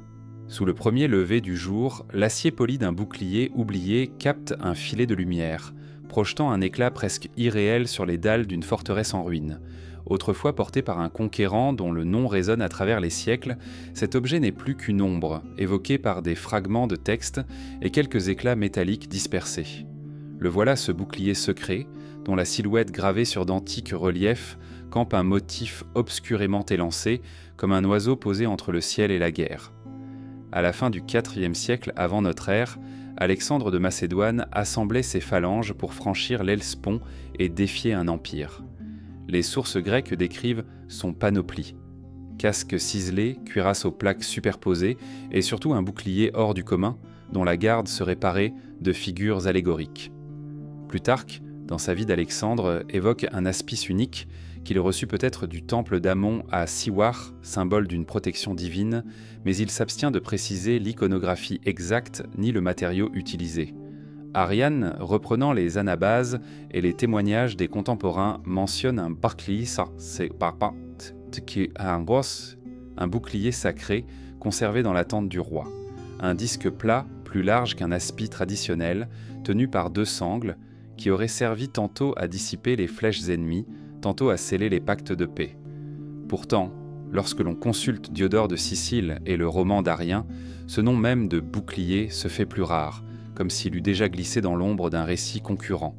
Cette dualité dans les textes laisse deviner un objet dont on garda le mystère sous clé. Après la mort soudaine d'Alexandre à Babylone, ses biens furent partagés entre ses successeurs. Certains chroniqueurs byzantins prétendirent que Ptolémée Ier Sotée s'empara du bouclier pour l'exposer à Alexandrie, dans un sanctuaire funéraire ouvert aux pèlerins. Mais aucune description précise n'en subsiste, ni la taille, ni la forme des gravures, ni même la substance métallique. Le récit byzantin mentionne seulement un grand anneau de bronze, sans autre détail, comme si la mémoire technique avait été minutieusement gommée par une volonté politique visant à affirmer l'autorité des Ptolémées au détriment de l'héritage macédonien.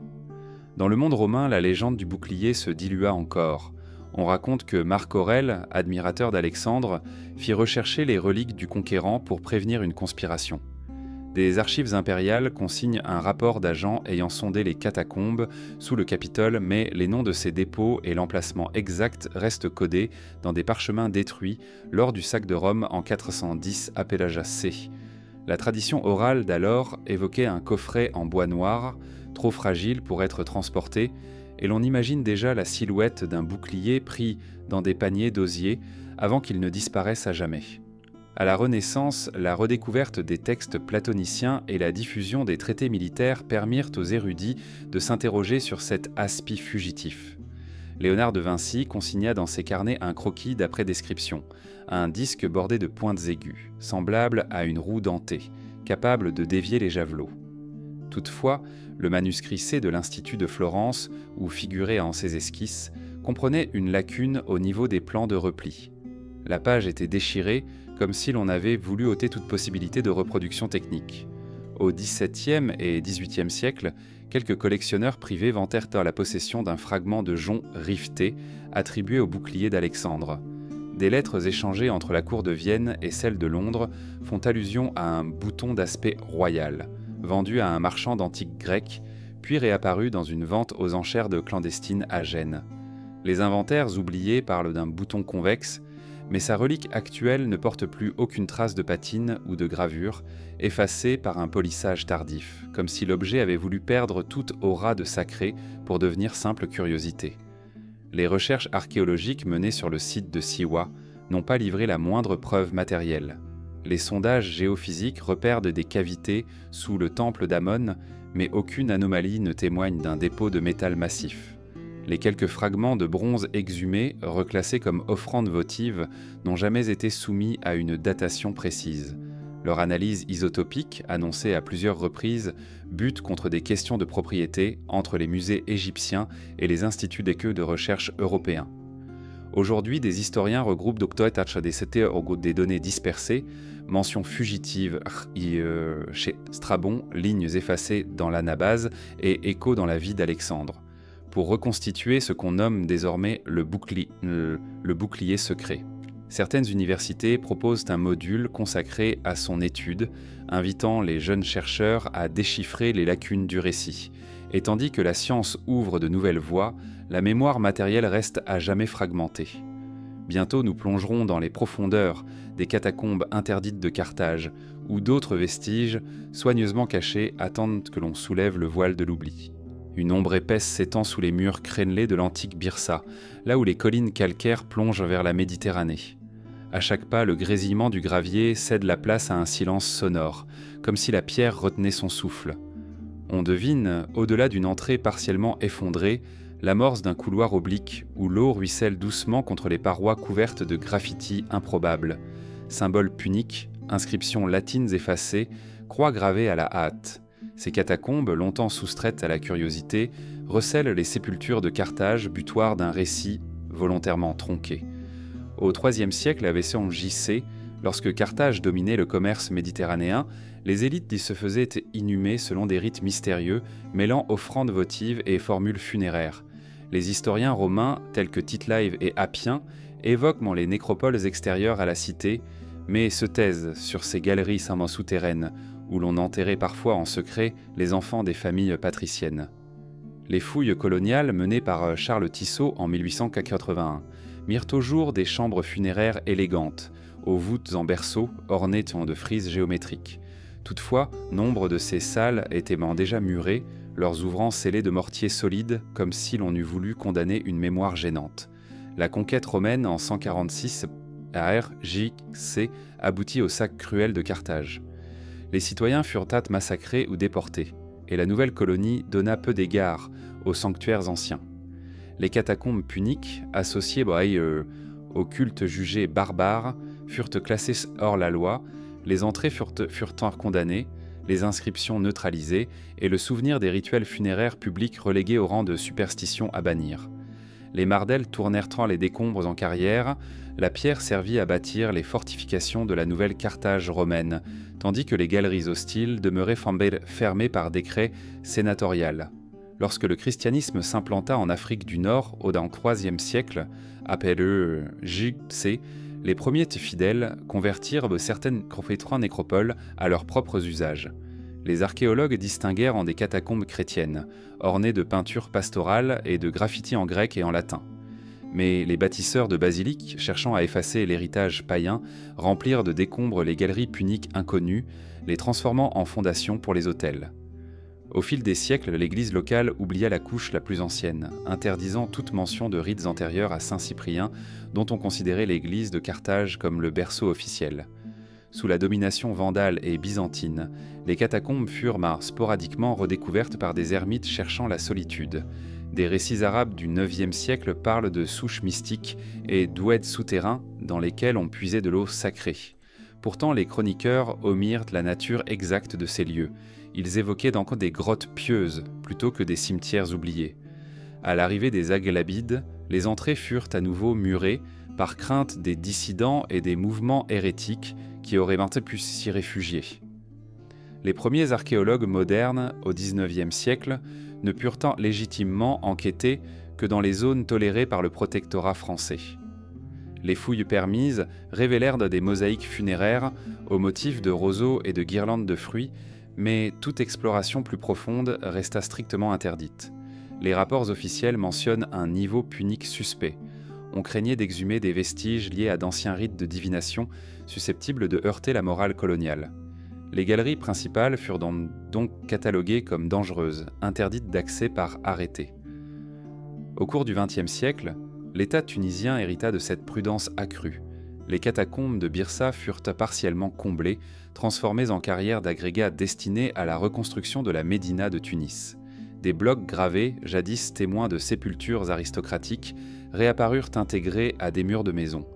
Les habitants, ignorant de leur signification, les surnommèrent « pierres parlantes », sans jamais savoir assembler les fragments pour reconstituer un caveau. L'administration archéologique, dépassée par l'urbanisation, renonça à toute fouille systématique sous peine d'incidents diplomatiques. Plus récemment, des prospections géophysiques ont mis en évidence un réseau complexe de galeries étendu sous plusieurs hectares. Des anomalies magnétiques signalent des chambres intactes, préservées de l'humidité, susceptibles de receler des urnes d'ocre, des stèles érodées et des fragments de personnages sculptés.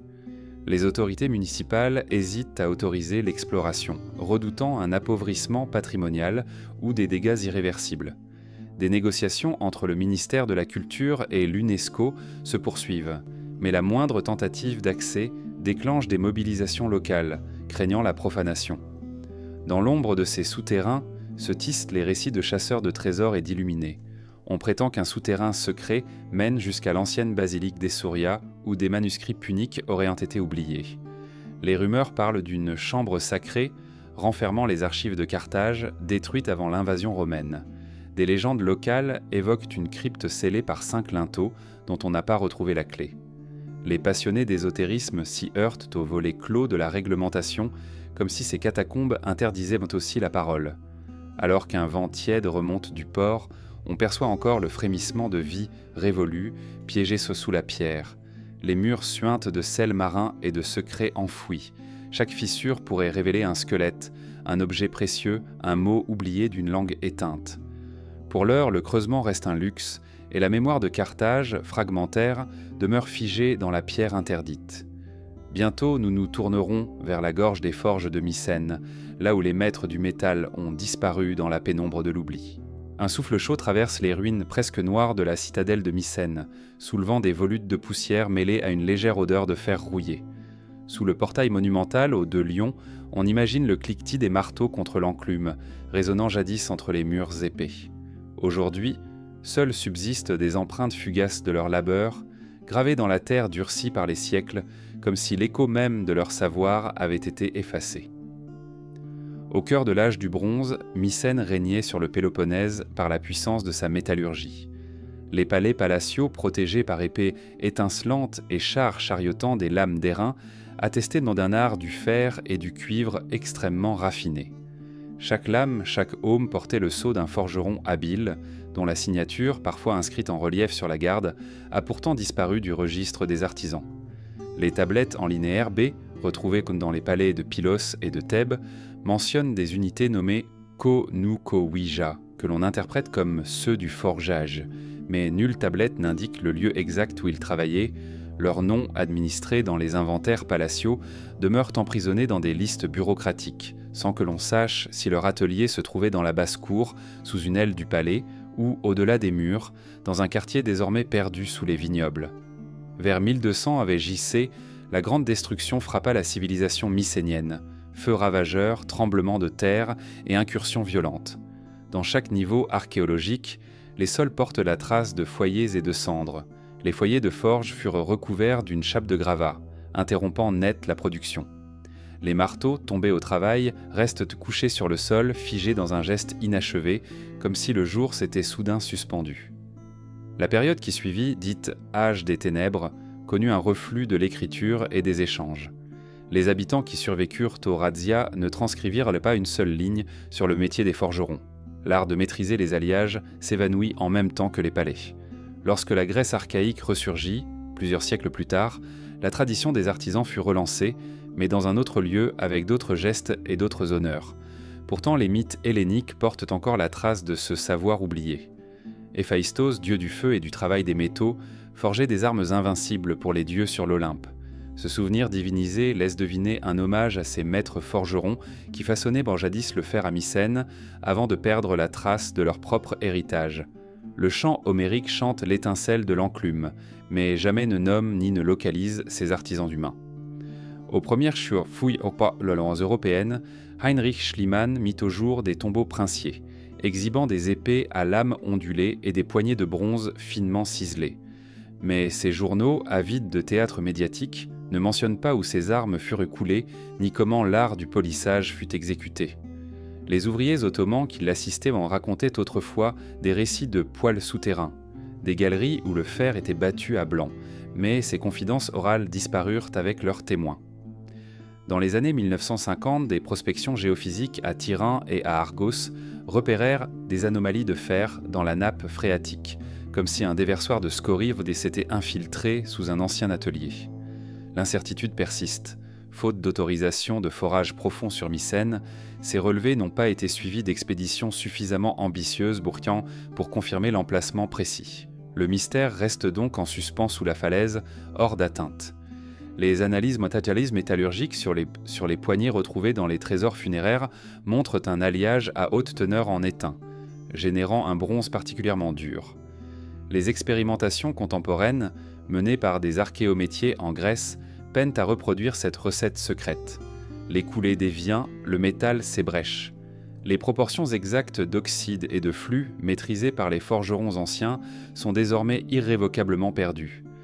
Plus étrange encore, plusieurs noms de lieux de la région conservent la mémoire des forgerons. Palaiochori, Vieux Forge, Karavuni, Colline de la Forge, mais aucune stèle ni aucune inscription massive ne confirme qu'un atelier s'y trouvait. Les villageois répètent ces toponymes comme un fil ténu, mais la mémoire écrite des cités classiques, relue par Pausanias, ne mentionne jamais ces lieux comme centre de métallurgie. Des fouilles accidentelles dans un terrain privé, en 2003, mirent à jour un fragment d'enclume et un creuset brisé, recouvert d'une fine couche de suie rouge. Les propriétaires, craignant de perdre leur terrain, enterrèrent à nouveau ces vestiges, selon une pratique courante face à des droits de fouilles mal définis. L'État grec, engagé dans des procédures juridiques, n'a pas contraint l'exhumation, laissant ces objets sombrer une seconde fois dans l'oubli. Les sources écrites d'époque classique évoquent parfois des techniciens de la lame, affublés d'un surnom gaulois, Keltochalkeis, comme si l'on avait confondu le rôle des forgerons mycéniens avec celui des artisans gaulois, bien plus tard venus en Grèce. Cette confusion linguistique témoigne de la manière dont la mémoire des origines spécialisées fut brouillée par les transferts culturels, variétés et mal recopiés au fil des siècles. Quelques manuscrits byzantins, copiés dans des monastères du Péloponnèse, consignent des recettes de laque pour protéger le bronze, mais sans mentionner son emploi à Mycène. On y lit des formules chimiques pour polir le métal insérées dans des recueils de remèdes et de recettes de cuisine, un indice que ces savoirs techniques furent amalgamés à un fond traditionnel vernaculaire, sans l'écho institutionnel qui les aurait conservés intacts. Les récits d'eau populaire rapportent que, parfois, au cœur de la nuit, on entend encore un écho métallique, comme un coup de marteau lointain résonnant dans la pluie battante. Ceux qui prétendent l'avoir perçu parlent d'une forge cachée, réactivée par les fantômes des anciens artisans, travaillant toujours pour ressusciter l'art perdu. Ces témoignages, naturellement classés dans la rubrique « Légende rurale », restent en marge des études savantes. Pourtant, la question persiste. Quels secrets ces forges ont-elles emportés avec elles ? Quels gestes précis, quels ajouts de flux, quelles atmosphères contrôlées échappent à nos laboratoires modernes ? Le silence creusé autour de leur disparition dépasse l'accident archéologique. Il révèle la fragilité d'une mémoire technique que nul raisonnement philosophique ne peut reconstituer. Dans la poussière rougeâtre, au pied du rempart, on aperçoit une fosse partiellement comblée, entourée de tessons de poterie qui pourraient avoir abrité un foyer de forge. Mais les directives de l'UNESCO interdisent toute excavation profonde, de peur d'endommager les vestiges palatiaux. Ainsi, l'énigme demeure sous la protection d'une préservation excessive, reléguant le mythe des forgerons à une zone grise de l'histoire. Demain, lorsque nous survolerons les collines mystérieuses de Bosnie, nous chercherons d'autres secrets cristallisés dans la pierre. Les sphères énigmatiques de Bosnie, ces globes lisses et étrangement disposés, gardiennes d'un savoir ancien que l'on croyait à jamais voué au silence. Une brume légère s'échappe des vallons humides de la vallée de Zavidovichi, enveloppant les collines de Muka et de Pavlova Gora d'un voile diaphane. Sous ce manteau humide, des formes arrondies émergent, à demi enfouies, dans la mousse et la bruyère. Des sphères parfaitement lisses, semblant n'avoir jamais connu d'angle. Elles roulent à peine sous le poids du pied, comme si la terre elle-même hésitait à les retenir. Quel souffle ancien les façonna ainsi ? Et pourquoi les mains qui les martelèrent ou les moulèrent se sont-elles tues, abandonnant ces pierres au silence des sous-bois ? Lorsque dans les années 1890, des ouvriers construisant une voie ferrée mirent au jour ces pierres sphériques, ils crurent découvrir les vestiges d'une antique forteresse. Les sphères, parfois aussi grandes qu'un bœuf étendu, apparaissaient en grappes comme des œufs géants. Un ingénieur local nota dans son journal des croquis sommaires mentionnant une trentaine de dômes réguliers posés sans ordre apparent. Mais ces annotations, transmises de main en main, furent relues avec un soupçon de dérision et bientôt rangées dans nos greniers, éclipsées par des enjeux plus pressants. Reconstruction après-guerre, frontières mouvantes et priorités économiques. Jusqu'à la fin du XXe siècle, la carrière en deux sphères resta un sujet de superstition plus que d'études sérieuses. Les habitants racontaient que les sphères étaient des œufs de géants, nés lors d'une aube préhistorique, gardiens d'une mémoire minérale. Les plus intrépides, armés d'une barre de fer, tentaient d'en casser une. Le choc résonnait comme un glas lointain, et la pierre résistait, muette. Dans la culture locale, on évoquait un pouvoir silencieux, capable d'absorber la colère ou la peur, comme si ces sphères conservaient en elles une énergie imprécise. La science moderne, lorsqu'elle s'en est saisie, parla de concrétions calcaires formées par sédimentation dans des couches sableuses. Des analyses pétrographiques mirent au jour un cœur de calcite recouvert d'anneaux concentriques, signe d'un processus naturel lent. Pourtant, certaines sphères coulèrent dans le métal, d'autres renvoyaient un écho métallique sous la percussion légère d'un marteau de géologue. Ces dissonances furent souvent rejetées comme artefacts ou erreurs de mesure. Les résultats moins conformes disparurent dans des rapports internes, jamais publiés. Dans les couloirs feutrés des instituts archéologiques de Sarajevo et de Tuzla, on évoque à voix basse des hypothèses alternatives. Importation depuis des côtes méditerranéennes lointaines, fragments d'antiennes romaines, artefacts rassemblés pour un culte secret. Mais ces spéculations, non soutenues par des preuves tangibles, furent escamotées avant qu'elles n'atteignent les comités de lecture. Les subventions, régulées par des commissions soucieuses de rigueur méthodologique, évitaient en tout projet jugé trop ésotérique. Le sujet glissa dans les limbes de l'oubli académique. Au début du XXIe siècle, quelques géologues indépendants entreprirent des forages dérisoires autour des sites principaux, espérant trouver l'origine des sphères. Leurs carottes de sol révélèrent effectivement des nodules calcaires, mais l'absence d'un contexte architectural, pas de fondation, pas de murs associés, les conduisit à conclure prématurément à l'absence d'intervention humaine. Ces forages, imprécis et sporadiques, creusèrent davantage le fossé entre l'idée d'un phénomène naturel banal et la persistance des légendes. Les sphères furent peu à peu extraites pour devenir des curiosités de jardin ou des éléments de décoration dans des parcs publics. Certaines furent offertes aux municipalités, d'autres vendues à des particuliers, parfois pour quelques euros seulement. Des dizaines de sphères s'éparpillèrent à travers l'Europe, jusqu'en Allemagne et en France, où elles ornent désormais des allées de parcs ou des collections privées. Chaque mouvement les éloigne un peu plus de leur milieu d'origine, dissolvant leur sens premier dans une banalisation décorative. En 2009, une équipe d'archéologues britanniques obtint enfin un permis pour étudier un ensemble cohérent de sphères. Ils mesurèrent avec précision chaque rayon, consignèrent le poids, firent des rayons X et des analyses isotopiques. Tout confirmait un matériau naturel. Pourtant, les clichés radiographiques montrèrent parfois des fractures internes linéaires régulières, comme si des plans de jointure avaient été imprimés dans la pierre. Ces clichés, jugés trop dérangeants, furent rangés dans un dossier confidentiel. Les conclusions officielles gardèrent un ton prudent, cristallisation naturelle. Des initiatives locales tentèrent de réhabiliter le patrimoine géologique en inscrivant la vallée des Poitar, la vallée des milliards de sphères, au patrimoine mondial de l'UNESCO. Les candidatures, non pourtant incomplètes, restèrent à lettres mortes. Le dossier fut jugé insuffisamment documenté. Peu ou pas d'ailleurs de références de scientifiques tombent publiées, de monographies ou d'articles dans des revues à comité. L'interdiction tacite de publier des observations contraires à l'hypothèse naturelle pendait au-dessus des têtes. Malgré cette muraille réglementaire, des passionnés continuent d'explorer. Ils utilisent des drones pour survoler les sites, dressent des cartes précises de la répartition des sphères, dressent des modélisations 3D de leur forme parfaite. Leur démarche reste marginale, perçue comme une curiosité exotique, un objet de loisir géologique. Ils espèrent qu'un jour, un fragment manquant ressurgira, prouvant l'existence d'une sculpture volontaire ou d'une intervention ancienne. Aux confins de cette enquête, la mémoire locale résonne encore dans les chants des anciens lors des cérémonies folkloriques de fin d'été. On évoque un cercle de géants qui tenait conseil parmi ces sphères, guidés par la lumière de la lune. Ces évocations, classées dans la catégorie des contes traditionnels, ne trouvent pas leur place dans un discours universitaire. Et pourtant, dans le silence qui entoure ces pierres, dans le refus de creuser plus profondément, repose peut-être un fragment de vérité. L'idée que la géologie et la légende ne sont pas forcément distinctes, que le savoir peut s'inscrire aussi dans la poétique d'un lieu. Le vent du soir balaie les sphères solitaires, laissant leur forme immuable dialoguer avec l'horizon. À travers les ombres naissantes, on devine la silhouette d'un secret à demi oublié, suspendu entre le naturel et l'artifice, entre l'histoire et le silence. Qui osera creuser plus avant, pour briser la chape d'oubli et révéler sous la mousse la trace d'une main ancienne ?